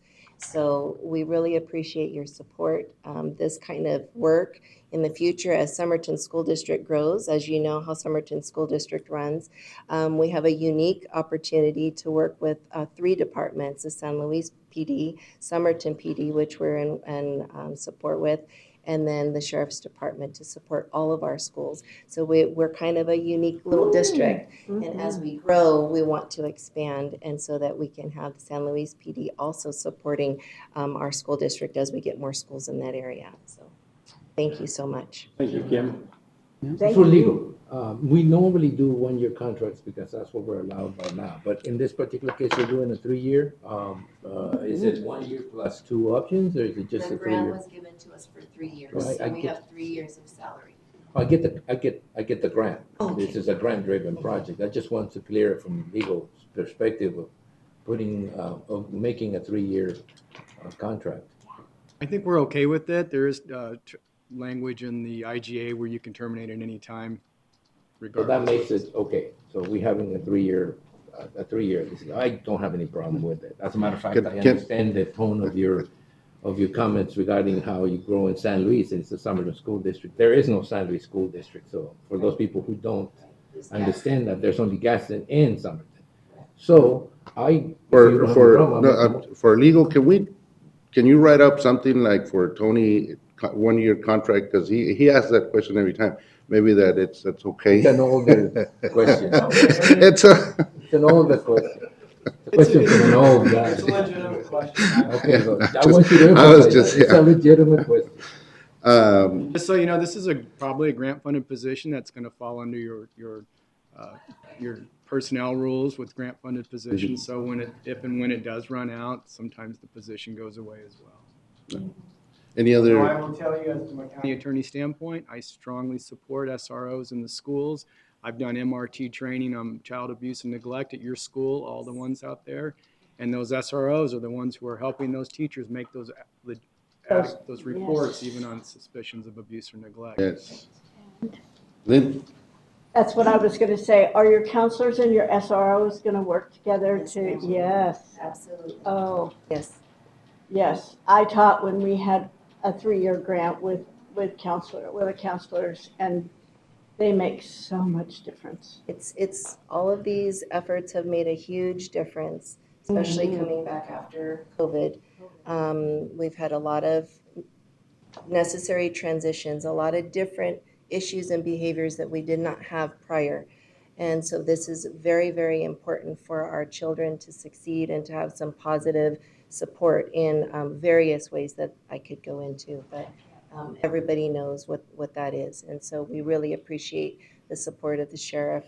Sheriff Beaumont's always been so helpful. When I was principal at Orange Grove, all I had to do was call, and Mr. Simmons would also come out too, Lieutenant Simmons as well, to come out and support our children. So it's always been very, very good work together. Thank you. Okay, Thank you. question.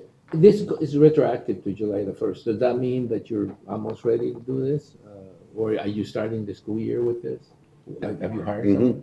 Mr. Chair, members of the board, we already have an officer selected, so as soon as the school year starts, boom, we're right on board. So yes, ready to rock. If you want to introduce them at our welcome back. Mr. Simmons? I just want to make a comment before I'll make a motion to approve.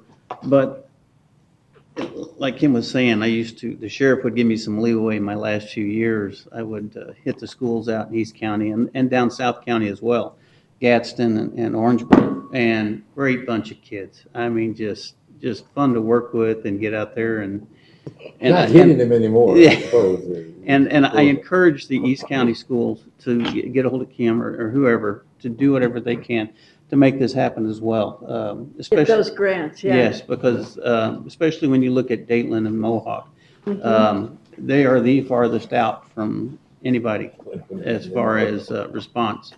So having a SRO in the school is just a win-win situation for East County as well. So I just encourage those superintendents to reach out, to Kim and get whatever help they can to make this happen for all the schools out in the county.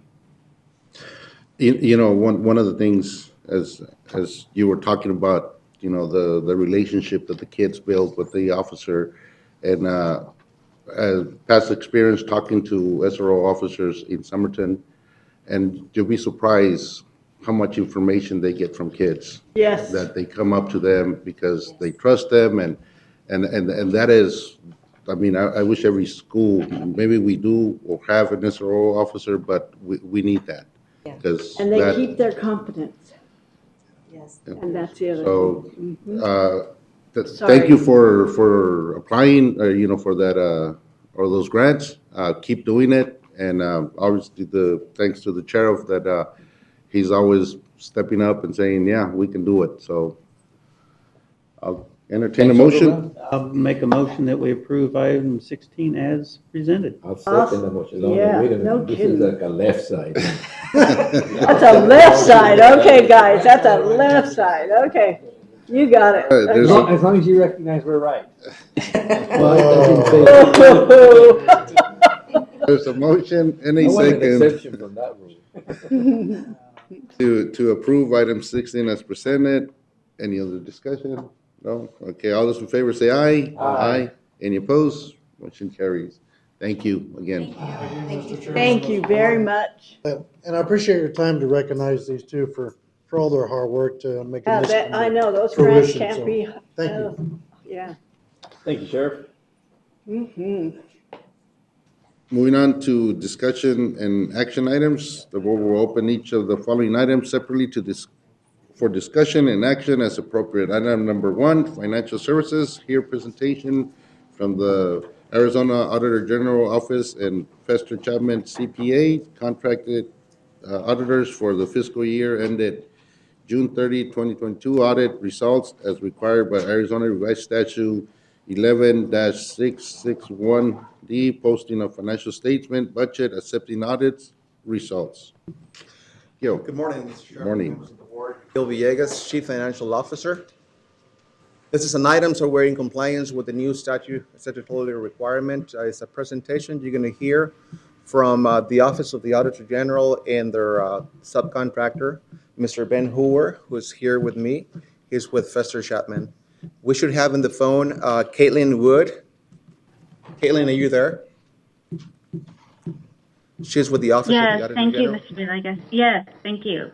Chairman Simmons, Board, and Mr. McCaughey, I want to thank you for the opportunity for me to call in today and just say a few words to explain our role as it relates to the audit before Mr. Ben Hur with Fester and Chapman presents to you the fiscal year 2022 audit results. So the Arizona Auditor General is responsible for contracting annual audits of all Arizona counties, or at least causing those audits to be conducted. And we sometimes have to contract audits out due to our staffing levels and other audit demands we have. And in this case, we've contracted with Fester and Chapman for the county's audits through fiscal year 2024. And I just wanted to take this time to say how much we have appreciated working with Mr. Gil Villegas over the last several years doing the county's audits. And we also appreciate the partnership we have with Fester and Chapman. When we contract audits, we make sure we get a qualified audit firm who has experience in Arizona counties and how they operate in our state. And his firm certainly has that. As part of our role, we also are there to provide assistance to Mr. Hur with any technical questions that may come up on the audit as needed. And then once the audit is in its final stages, we review the county's draft audit reports to help ensure that the audit reports meet the applicable standards and that the auditor's opinions expressed within the reports are consistent with the financial statements and the reported findings. So that kind of summarizes our role as it relates to the audits. And I would like to go ahead and turn it over to Mr. Ben-Hur to present the audit results to you. Thank you so much. Thank you, Kathleen. Mr. Chairman, just a quick note. We're happy to report that we've been able to mitigate some of the findings that we had in the prior fiscal year from 8 to now 3. And we also have done additional efforts to mitigate those 3 findings that we have for fiscal year ending June 30th, 2022. So if there are no questions for me, I'll have Mr. Ben-Hur stop here and do the presentation. Yeah, that name must be tough to live up to Ben-Hur. For those of the older generation, you know what I'm talking about. Yeah, just for, yeah. Yes, sir. I could give you the whole details about my names if you have the time. But let me just going to go ahead and start by preparing a presentation for you. Good morning, Chairman, Mr. Chairman, and the Board of Supervisors. My name is Ben-Hur with Fester & Chapman. We have performed the finance statements audit along with the single audit for the fiscal year ended June 30 of 2022. So this is my prepared presentation. Next slide, please. Before I go ahead and start my prepared presentations, I would like to start with extending our appreciations to the management of the Yuma County and the finance departments with their support and help. Without their support and help, assistance, this audit is not that, this audit really went smooth with their support and assistance. Next slide, please.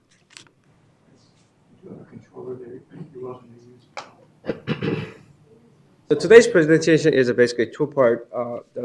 The presentation. First part is audit result summaries. Like I mentioned earlier, we have performed the finance statements audit along with a single audit. So those 2 reports is for you, for that matters. And the third report is required communication for the auditors, basically summarize what had happened during the audit process, and that is including third party. The second part of presentation is financial overview of what we actually able to pull from the audited finance statements.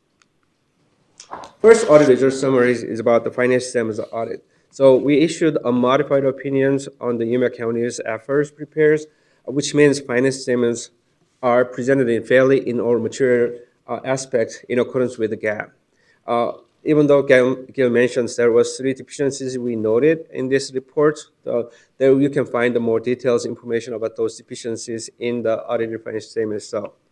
Ben, can I ask a question while we're going there? Yes, please. I mean, on the deficiencies. Yes. The county did not issue its audited financial statements. When was the required date? How far were we?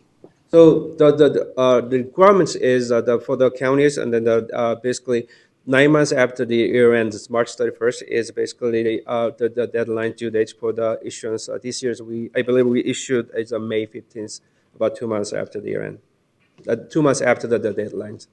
The 2 other deficiencies have to do with IT, which explains why there was 2 IT members sitting outside there waiting for their turn.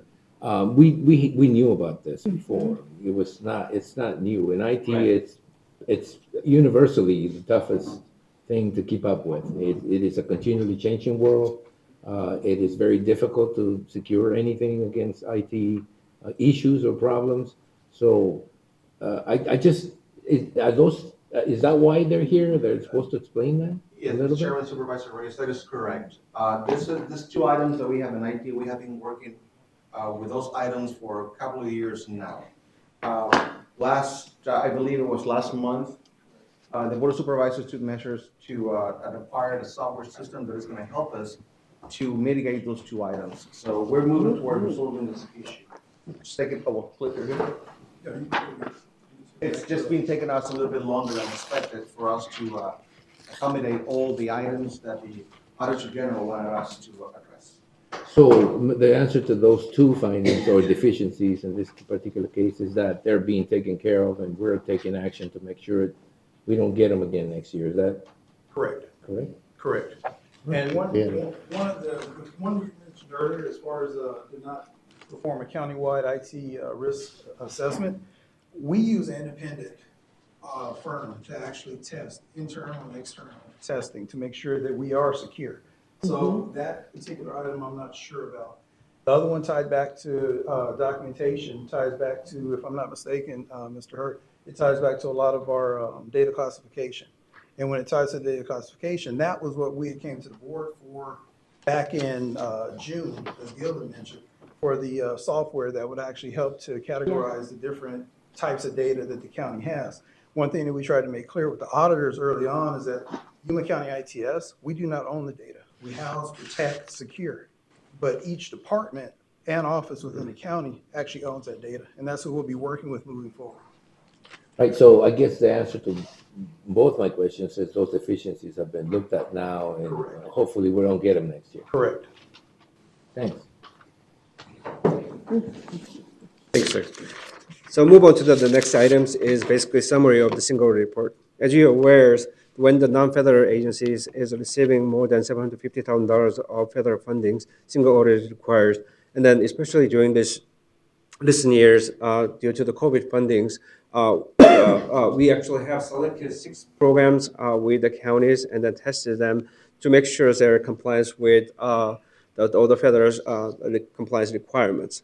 So all that federal program we tested, we did not, we have one material which is reported because of same issues as the financial reporting findings is a timeliness of the submission of the single audit report, which is reported as material weaknesses, but there was no other deficiency we encountered out of our testing of those major programs. The last report we issued is a report to the Board of Supervisors. As I mentioned earlier, this is a required communication for the auditors, basically reporting back to you what happens during in our audit procedures. This report also including some substantial changes incurred. The county has to implement it during those fiscal years, which is GASB 87. This is so that the implementations was also reflected in the county's efforts.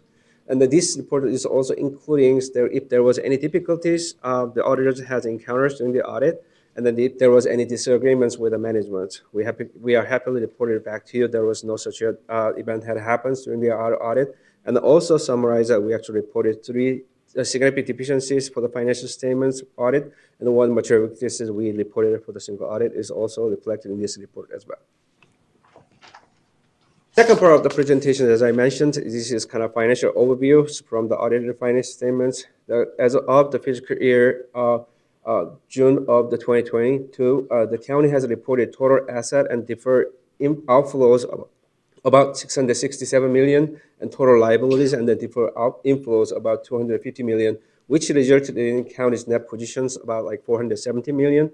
Out of that, $470 million as net investment in capital asset related amounts was $351 million, and then restricted amounts of $74 million. That's basically summary of the county's financial net positions. Revenue for during the 2020. Ben, hold on. I know you're moving pretty fast, but what is the unrestricted $8 million about? Basically, unrestricted amounts is basically reporting to after we consider all those net asset related to the fixed asset, after we consider those restricted amounts, so there's the remaining net asset balances for the counties. Majority of them these days is related to the pension liabilities, because we're actually reporting that pension liabilities into your government financial statements. That tends to result in the net deficit positions for your financial statements. So that would actually be included on your total deferred inflow. That's correct. All right. Okay, thank you. So revenues for the fiscal year 2022, total revenue of $231 million is reported in your financial statements. Out of that, $73 million came from the operating grants and contribution, which is made up about 31% of your total revenues. And then $52 million came from the property taxes, $42 million county's taxes, $32 million sales taxes, which represented each 22%, 18%, 13% of your total revenue during the year. Next item is expenses during the 2022. So it's kind of similar concepts. Total expense was incurred and reported $188 million for the county's financial statements. $71 million approximately of the 38% of total expenses were spent for the general government functions. 25%, $46 million was related to the public safety. 10%, $18 million was for welfare. 8%, $15.5 million was related to the highway and the streets. That is end of my presentations. Mr. Chairman? Yes, please. One more. Okay. Go ahead, Tony. Go ahead. The comment. Look, getting an unqualified opinion or an unmodified opinion in this particular case, it's a good thing. It's always a good thing. Being a little late because you try to do it right, it's not a bad thing, especially when it comes to some of the reporting requirements, which are pretty strict. Some of these are major programs, especially the federal programs. So I don't have a problem with that. And the 3 findings, which I find less than the 8 findings we had last year, and it certainly seems to me like you have addressed most of them. So to me, it is a good audit, although it has deficiencies on it. The deficiencies have been covered, so I have no problem with it. I would concur. And then how did you get your name? Ben Hurt. Ben Hurt. Leave it at that. Most of us know. No, I mean- Well, unless you're a relative of Charles Heston. I'll give you Tony's phone number so you can call him and let him No, know. it's a good audit. Oh, I mean, I actually, this is a lot of information contained in a very short presentation. You did a good job of putting that together and making it very simple, very clear. And I think most of the people that are seeing us would understand, if not all of it, most of it. So I'm really satisfied the way that presentation was, Ben. Mr. Chairman, Supervisor Reyes, if I may, I just want to say, like you recognize, there's a lot of work coming into the audits, and it's a pleasure always working with Ben. And even though sometimes we have disagreement with the Office of the Auditor General, they have been a great source to us, so we can address those findings that we have pending. I just want to say that my staff put a lot of time on this audit, and they should get the majority of the credit for that. So thank you for All recognizing right. that. Thank you. Again, thanks so much for the opportunities, and thanks for so much for all the comments. But like you mentioned, this is not just one person's job. Everybody in these counties and everybody in the management really kind of put together all the efforts to make it really, to go through all the audit, this audit goes smooth, and then it's gonna get ended correctly. And then also, I believe that management really takes these recommendation corrections really seriously, and that they put all the efforts to make this corrected. So again, thanks so much. Thank you, and again, thanks, Ben, and Gil, for all your work and your department and everybody else that really puts in for this. And I know it's a long process and it takes time, and so, thank you. I do want to add the IT people who were present here to answer the question. Thank you for coming over. I did not, I couldn't figure out where you were out there, but. Good to see you, Cliff. They were here because they knew that you were going to ask that question. Question about IT. So, thank you, Ben. It's a good presentation. Do we need a motion to accept it, or? No action is required, Mr. Chairman. I mean, can you write, next time, write a note there for Tony? Check with legal. Are you sure we don't need a motion to accept the audit? Run while you can. Thank you, thank you. If I had an audit, I would have my board accept. Moving on to item number 2, discussion and possible action regarding, now on this one, you can take action, Tony, okay? I don't know. Regarding the adoption of 2024 state legislative proposals to be submitted by Yuma County for consideration at the annual County Supervisor Association Legislative Summit to be held October 11, 2023 through October 13, 2023. Before you start, Alex, and I'd like to congratulate you on being selected one of the, is that Alejandro Figueroa that I saw selected as one of the 40 most influential under something? Is that you? 20 under 40. Yeah. Woo-hoo-hoo, all right. You do have a Congratulations. star on your list here. Thank you for that. Congratulations for that. It's well deserved too. Appreciate it. Thank you. Ah. Mr. Chairman, members of the board, I'll be presenting to you a couple of potential policy proposals for the next legislative session, next year's. So Supervisor Pancrase requested staff to continue to look into biosolids for the upcoming legislative session. We held a meeting with staff and CSA and Supervisor Pancrase, and I'll just give you an update. As you know, HB 2669 biosolids bill sponsored by Representative Dunn was signed into law last month by Governor Hobbs. While the bill moved the needle in the right direction when it comes to further regulating land application of human waste in Yuma County, it is not the end of the road. Representative Dunn has offered to create an ad hoc study committee during the fall to explore best management practices and identify a path forward that would prevent any potential harm to the public or the environment. Therefore, if Yuma County were to submit a biosolids proposal, It would have to be in a manner that doesn't interfere with the study committee. And it could be as simple as seeking staff support from the CSA to identify an actionable solution. It's also, it must be noted that the CSA is willing to continue to support Yuma County regardless of if the board submits a proposal on biosolids or if you don't at the moment. Our proposal would just make our continued collaboration official for the upcoming legislative session. So this is something we're exploring with CSA staff. They're open to having a proposal from Yuma County on biosolids, just asking them to continue to work with us on it. I just want to work with them to make sure that whatever we draft on that proposal doesn't interfere with the study committee that's going to happen in the fall. You know, Alejandro, I think, and Supervisor Pancrazy, I think we got to be very careful on things. You know, I know other times we do a proposal, and other county comes up with something, and it's just completely stops it. And we don't get the approval or votes by many of them. So I don't want to hit that brick again. So I think we got to be very careful, because I know on this last one that Representative Dunn helped us out a lot. Wasn't there a county or a city? Yeah, that were kind of like almost not there. It's because they use best practices and But if that's but I mean, we don't want one of them to. that's why we agreed not to put it the way, that's why we agreed to change what was proposed. So on this one, what are we this. proposing? Changing what? Well, it's just asking staff, CSA staff, to continue to work with us to find a solution. In the end, Alejandro, maybe you could explain how some of the bill morphed and that it wasn't exactly what we proposed in the beginning. And now we need to continue to address that. We started asking for out-of-state biosolids to be managed or completely blocked from coming into Yuma County and applied on our soil. That couldn't work because of the interstate commerce clause that would infringe on it. So we then asked to have some distance between the biosolids management operations and any housing or retail.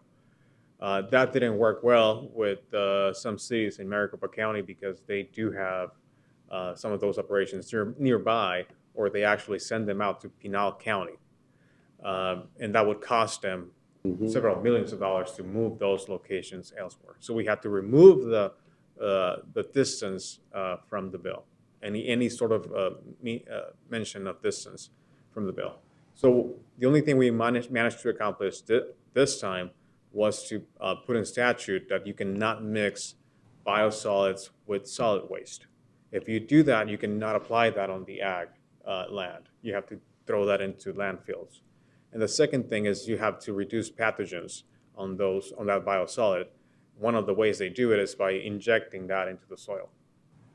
Now, we couldn't really enforce anything as, to bring it up to biosolids class B, which is a more higher level of treatment of biosolids, because we had no data to support us in saying that if they inject it the way it is with all the chemicals it has, it could damage the soil and therefore the crops that are later consumed by the animal and subsequently by us.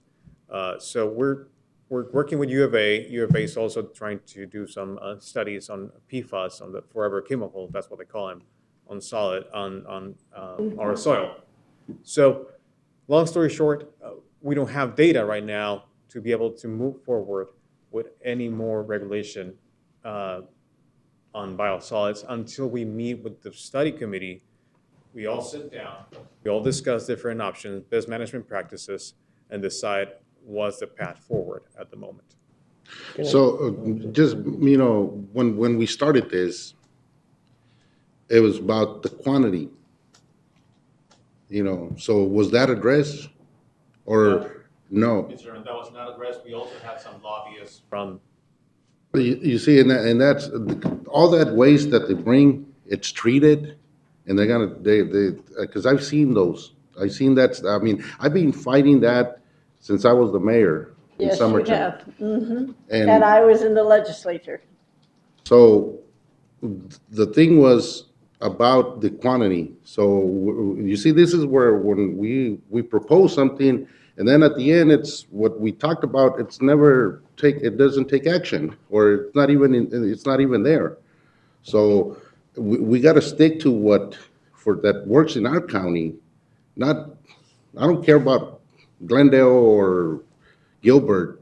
We got to address the thing. If not, they're going to keep bringing in more and more and more. And that's the thing that we need to address with the ADQ and state, that they gave them that permission to bring. I think that was the whole story about it. What when we discussed when we had our meeting was raising the fees for out of state.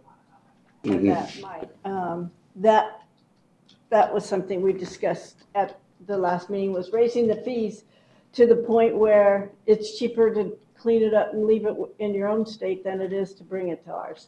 But I don't know if that would even. But I think we gotta stick to the amount that they're bringing in. If not, we're seeing 20 loads a day. We're gonna see 40 or 50. So we're seeing more than that.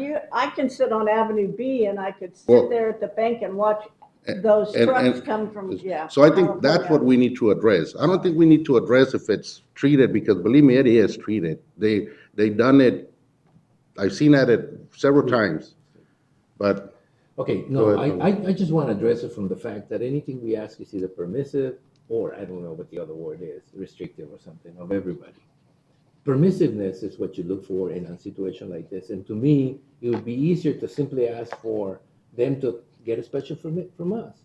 I mean, they can get a special permit from Maricopa. They can get a special permit from whomever. Whomever wants this stuff can have it, as far as I'm concerned. California requires it.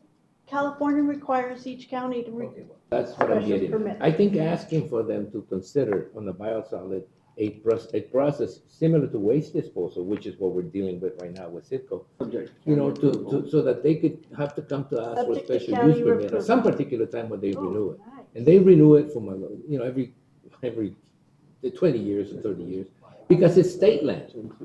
And state has the authority to do that.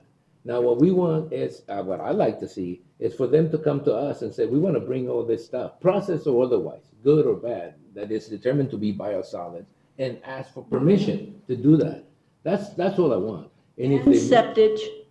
I don't want to just do biosolid. No, but you see, that's where we get. That's where you get into certain things that it's not gonna pass. I mean, we started with the waste that was coming in, that is still coming in.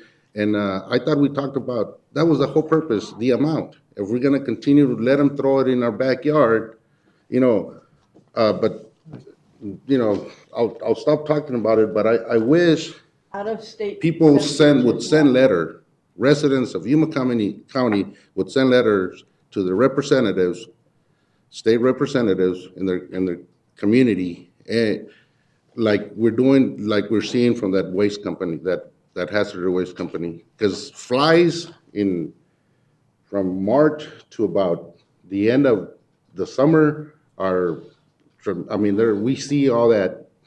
Those flies are what really hurting the communities. You can't have a cookout outside because it's loaded, it's full of flies.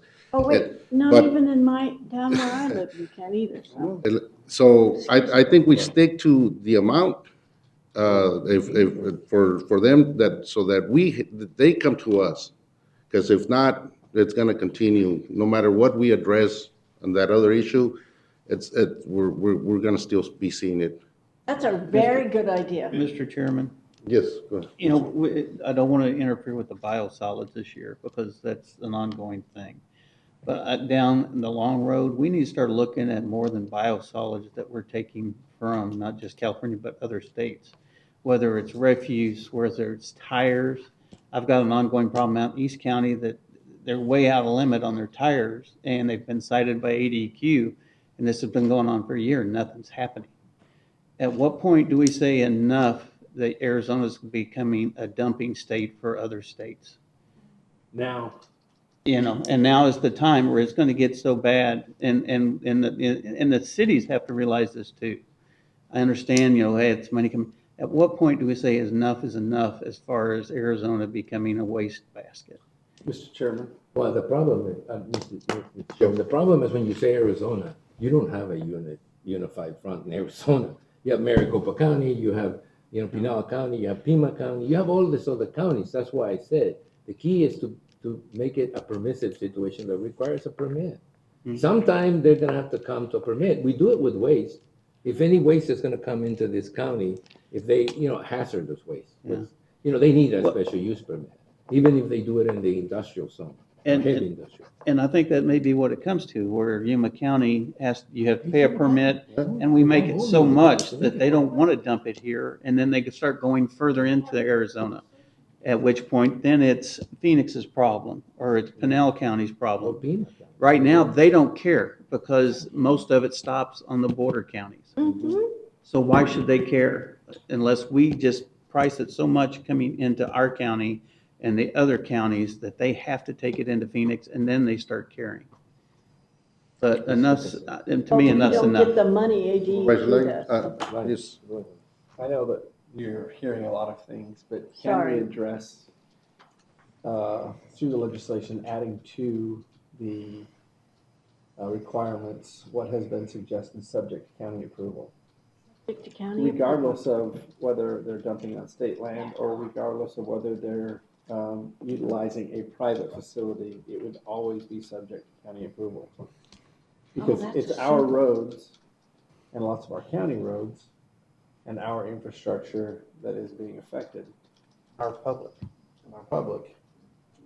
Mr. Chairman, if I may, we have tried to address that in the past. The problem is that this company or these companies are under the ag exemption, which means we have no zoning, no county has any zoning authority over them. It's just the state. Can we change the ag exemption? Oh, gosh, But, no. we but, tried that. zoning, but is it like, because they pay? As long as they're, Mr. Chairman, as long as they're classified as ag companies or ag industry related, they're under the ag exemption. Where they're gonna have to. And Jonathan, that's- diving into that and trying to remove those, it could be done. Genesis isn't ag.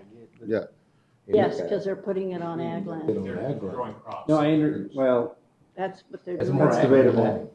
Yeah, because it's state land, isn't it? State land, and as far as we're concerned, state land will not be renewing that lease for them. No, they're not renewing any of the leases for them. No, but we're talking about permits. We're talking about, the amount that they're bringing. So something that addresses that. I mean, I don't want to change the zoning, but that's something that addresses either the permits or the amount. That it gives county the authority to limit that, because that's what we're seeing. If not, we're gonna become you're seeing 20 or 30 or more trucks a day. We're gonna start seeing in the next 5 years, there might be 100 loads. Wait, we need to do. And we won't have anything to say. And when our constituents come to us, like I'm getting all these letters for that other waste property, we won't be able to do anything because it's the state. So I think we need to start asking the constituents, start sending letters or phone calls to the state representatives. Wait, okay. May I?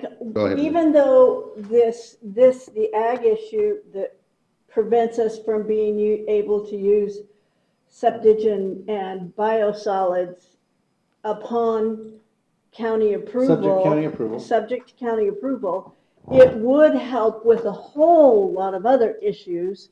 So we still that needs to be added to our list of potential policy proposals.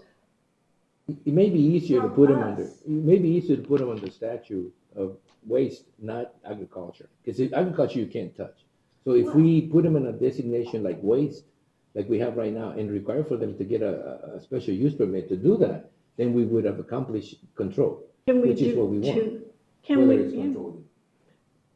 Tony, that's a good idea. Is there any way we could ask Well, why CSA? don't we give direction to Alejandro and say if he can, what he can find out, and then come to us and say, okay, this is what we can do, or what CSA suggests, and we'll go from there. Yeah, yeah. Mr. Chairman, CSA suggests that we go and stick to the ad hoc committee, the study committee, and discuss those items at that, during those meetings. Not being a lawyer or an environmental specialist, it's hard to really give you an opinion right now, but I'm definitely going to continue meeting with ADEQ and talking about potential fees to those trucks or loads of biosolids. But say it again, Jonathan. Subject to county approval. Subject to county approval. That can be done on a whole lot of other stuff. It can't be done on anything that has to do with ag, but it can be done on a whole lot of other things that people are, well, no, the state of California is bringing over to Arizona and dropping in our backyard. And so I would like to have us consider doing that as one of our potential policy proposals. One of the things that Alejandro picked up that we addressed, that I discussed with the previous director of ADEQ, was the PFAS. And looking at that. And then I actually had that conversation with Marine Fire Station Yuma in the direction of those wells and the way that the water runs coming off of the mesa. That was also something that they had considered looking at. But I think that one of the, not easiest routes, but one of those opportunities that presents itself, and it may be a Pandora's box, is to look at the PFAS. Just because it is a material that is ever present, doesn't disintegrate, and is always there. And probably inherently part of all of that is being brought into Yuma County from California. Yes, that's Mr. Vice Chair, the Board of Regents has issued an RFP, and U of A here locally and ASU are submitting a response to that. And hopefully U of A, the Yuma Center for Ag, and Frank's Land for Agriculture, gets that research project, and is able to do some studies down here in Yuma County, specifically on those biosolid sites. As you may recall, Supervisor Pancrasi, yes, the majority of the members of the legislature asked for data to support our claims. We don't have any data at this point in time. Right. That's why it's hard for us to seek further regulation on this until we can show and prove with numbers and scientific data, that this has become an issue. The other thing I would like to point out is that Development Service found out that also the state prison applies biosolids on their land. They have their own system, and they have their own way of doing it. I don't know if that's also contributing to the flies and smells. I wonder if they're being it, are they treating it? Is this the junction where common sense hits stupidity? Because, it's common sense. If you bring your crap from California and deposit it in the ground, it is bad. Do you need an engineer, an environmental engineer to tell you that? I don't think so. I think our constituency is letting us know. Flies are letting us know. All this stuff is letting us know. All this is a delaying tactic. It's for you to take the time to provide the data. If you inject something into the ground, it will eventually get to the aquifer, unless there's some sort of layer of something in there that maybe, like we request from dumps, and we do. Everything requires a permit to do in Yuma County, including a waste. I'm gonna take you to the legislator. Well, it's a stupidity to ask for a study that tells you what's common sense. It's common sense that bringing stuff from California to dump it into the ground in Arizona, it's bad. Do you want a study to tell you that? That is the most common delaying tactic I've ever seen. It happens all the time. But this should be, look, the legislature doesn't do things because there's studies to prove a lot of this stuff. The legislature does things because there are people like us putting pressure on the legislature, or people like anybody calling in, sending letters. This is common sense. This This is biosolids being brought from California to be injected into the ground in Arizona. What study do you need to tell you that's bullshit? I can tell you, Tony, we all know that, and we agree with that, but you're not gonna get it through the legislature unless we have some studies like we've done. I would say that, And- Lynn, but you've been to the legislature. You know the stuff gets passed all the time that doesn't make sense. I It doesn't need a agree. study. I It's agree. It's a We- philosophical thing. I'm So- just telling you that that's what they required, that's what they requested when we went with the legislation last year. So we'll go with what you're saying, Alejandro, but I think, you know, if we need to do another one, we start addressing the quantity. But I do like the Tony's, quantity and permitting. That's what I would say.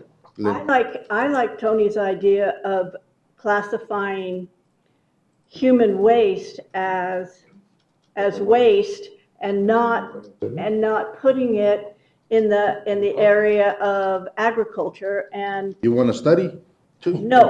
Okay.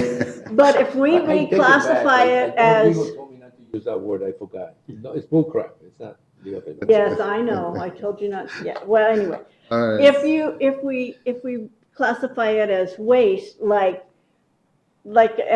transfer, yes, reclassify it as waste, then we can require it to be at the, say it again, Subject to county approval. subject to county approval. It's a permitting process. John's thinking. All right. Thank you. Mr. Chairman, can we add or start the discussion around any other type of hazardous material being brought into the state of Arizona, and that also must require county approval, special permits, et cetera, so that long-term we can eradicate all of California's debris, everything that they want to discard, which is illegal to discard in California. Can we just start that conversation so that it applies universally, subject to each county, but in a more general sense? We look, I know that this is a long-term project, but I think that it's worthwhile. For example, it's illegal to dump solar panels in California. And there's not much you can do to recycle. They are now looking at transporting all of their We'll take solar. it, we'll take it. Because they're already bringing it, so we're going to continue taking it. Better than crap. We need to get ahead of it now because No, but I do see what Jonathan Lyon says.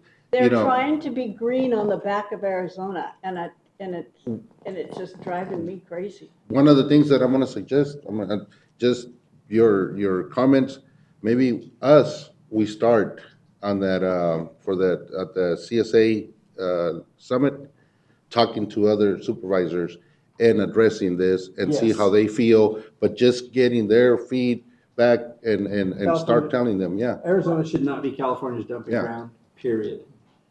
But not only California, wait, That's gonna be our homework. Yeah. We need to at least talk to 10 supervisors each. why can't we propose something that says to the effect that if a state outlaws, We did take that approach last time when I sat down with Tim Dunn and the speaker and the the president. disposal, And there were some challenges because of interstate commerce clause, but if there's another way to skin that cat, I think that we should pursue it, and that we should start chipping away and looking for that avenue and approach great legal minds like our county attorney to help us on those definitions, so that we can look for those exemptions and create a long-term kind of protect Arizona from California's junk. yeah, if another state, and then don't use the word California, but if another state outlaws the disposal of products. I think you're gonna hit the agricultural thing. Before you get past that, you're gonna hit that agriculture. But other counties were receiving They are. the same type of debris. Yeah, we're gonna be making it pretty soon. So I think honestly, we, you know, obviously what You're gonna get more information from CSA. I like that one. But I think we need to start talking, about this issue with other supervisors and see how they feel, and because if we get everybody's support, we can outvote Maricopa and Pima.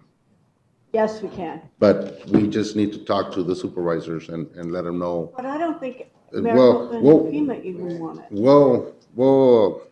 We'll continue on this. I know it's not gonna happen for this legislative, But we can have the but we can start having the discussion. Mr. Chairman, last comment on this, CSA is flexible, so if anything comes up after the ad hoc committee, the study committee, that we can pursue during the next legislative session, they'll take it, they'll discuss it and vote on it. All right. So it doesn't have to be before August the 7th.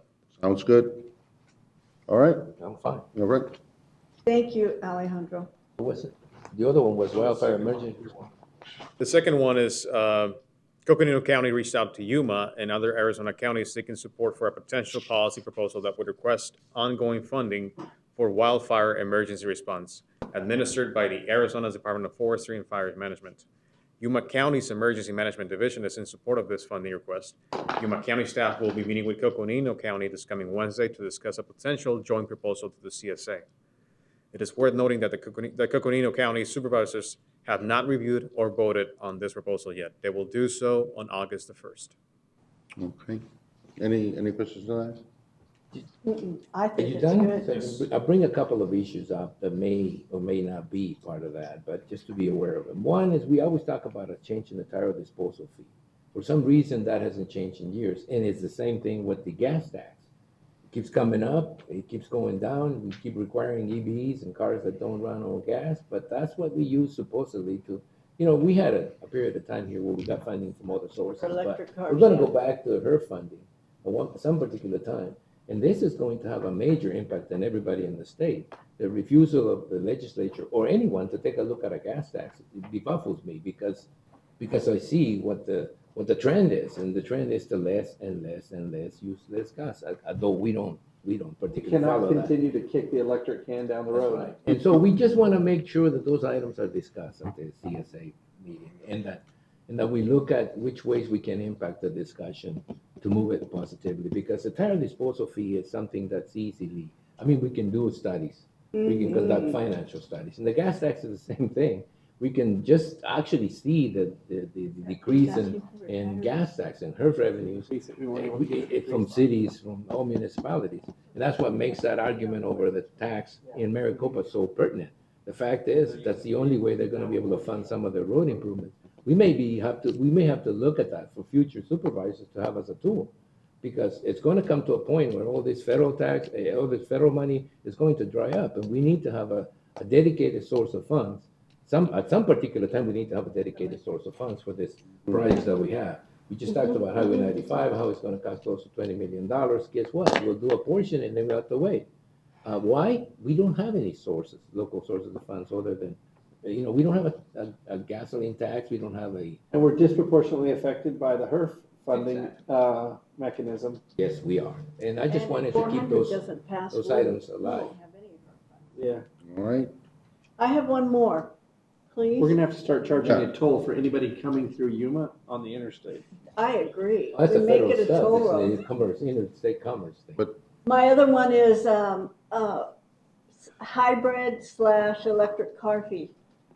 If you have a hybrid or a plug-in hybrid, a regular hybrid, and I do have a hybrid, a regular hybrid and an electric car, they need to pay some sort of Highway user fee. some sort of highway users fee because They're not buying gas and that money's not coming back to us. there you go. That's all I want. Yeah, he's adding. Thank you. I thought I needed.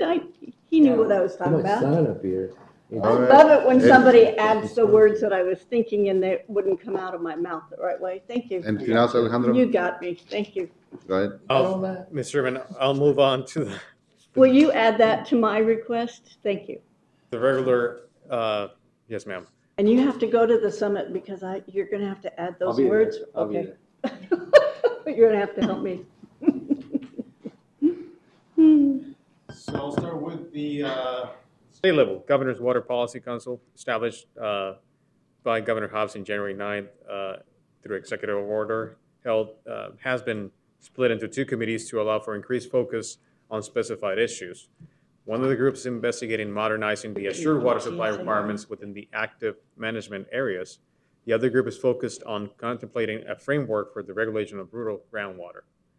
The council has been meeting monthly in live stream meetings, as has each of the two committees. Meetings can be found on the Arizona Department of Water Resources online calendar. The next meeting for the Assured Water Supply Committee will take place on August the 15th. The Rural Groundwater Committee will meet on August 17th, while the Governor's Water Council will meet on August the 30th. It is worth noting that Craig Sullivan, CSA's Executive Director, has been appointed to a seat on the council and sits on the subcommittee for rural groundwater. Also, while the legislature is not scheduled to come back into session until July the 31st, there are some ad hoc committee meetings taking place, such as a joint legislative ad hoc committee on freedom of expression at Arizona's public universities that will be meeting tomorrow, July the 18th at 9 a.m., and the Arizona Off-Highway Vehicle Study Committee, which will meet on July 21st at 9 a.m.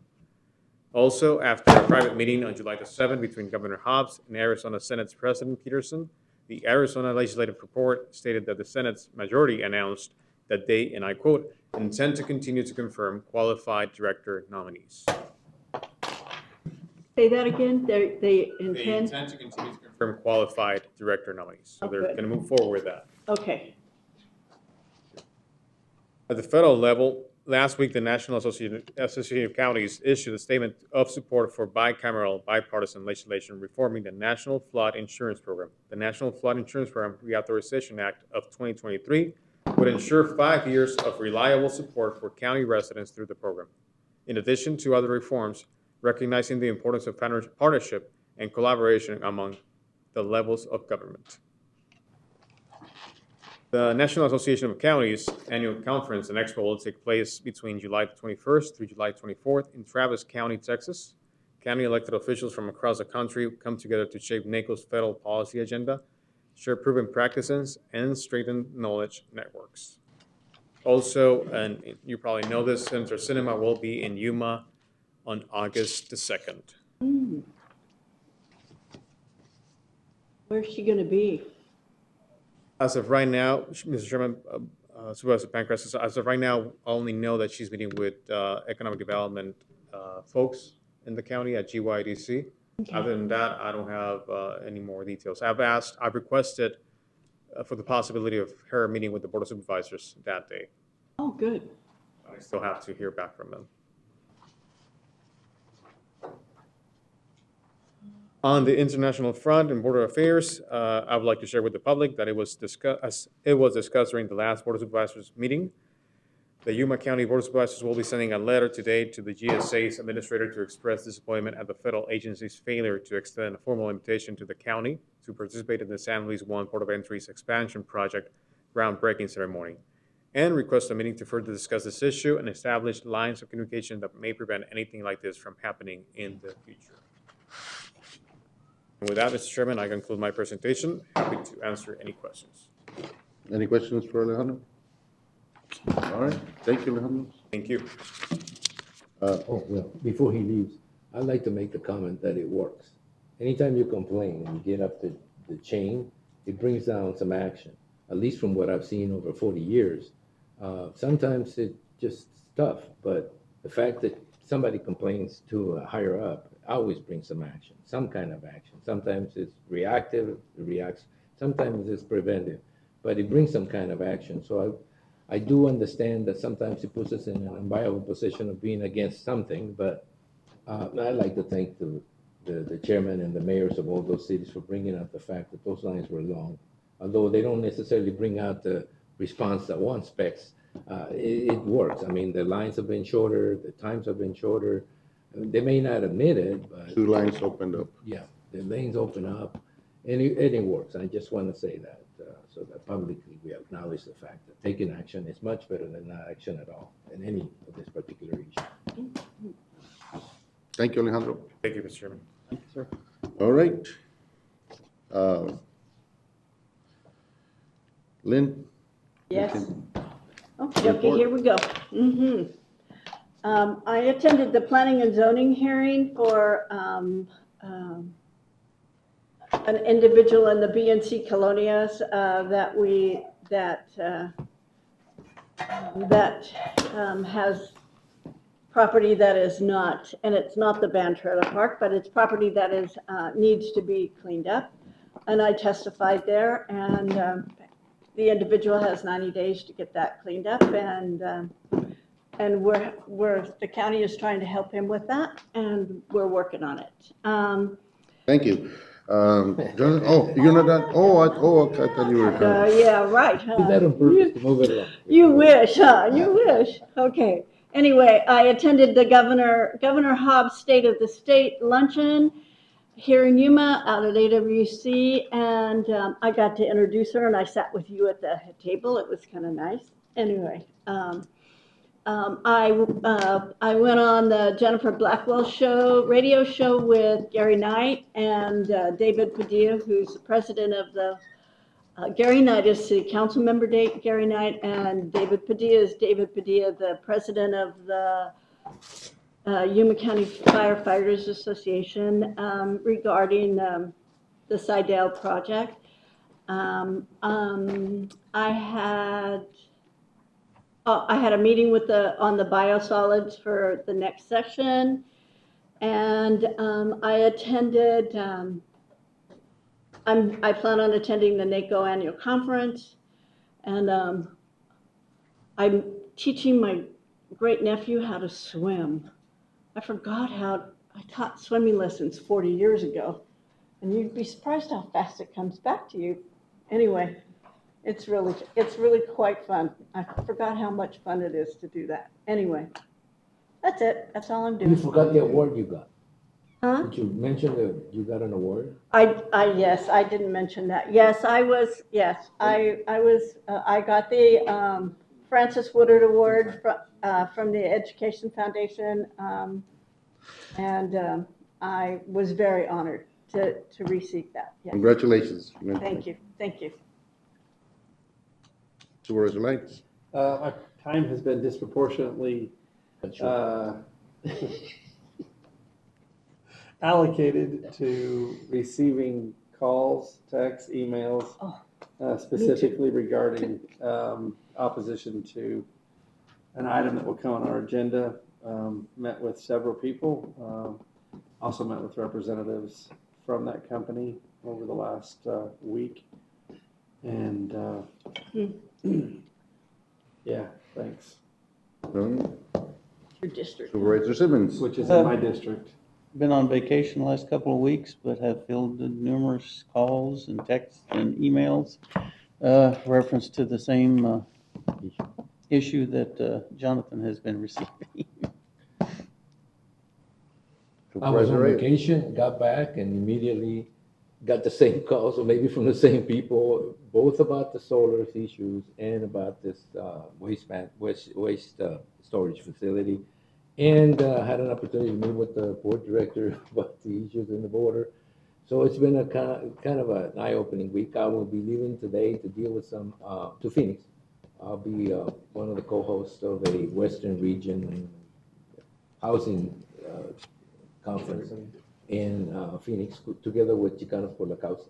So, I'll be discussing some issues regarding affordable housing, which is a very hot topic, and homelessness and so forth. Then I intend to make it to Austin, hopefully to Austin, Texas, for the National Association of Counties meeting. So it looks like a busy week and a half. Other than that, I think we dealt with most issues here. All right, thank you. I also attended the governor's luncheon last week, and I did get a letter, and I think we all got a letter from the director of GSA. I'll be talking to him tomorrow on the phone.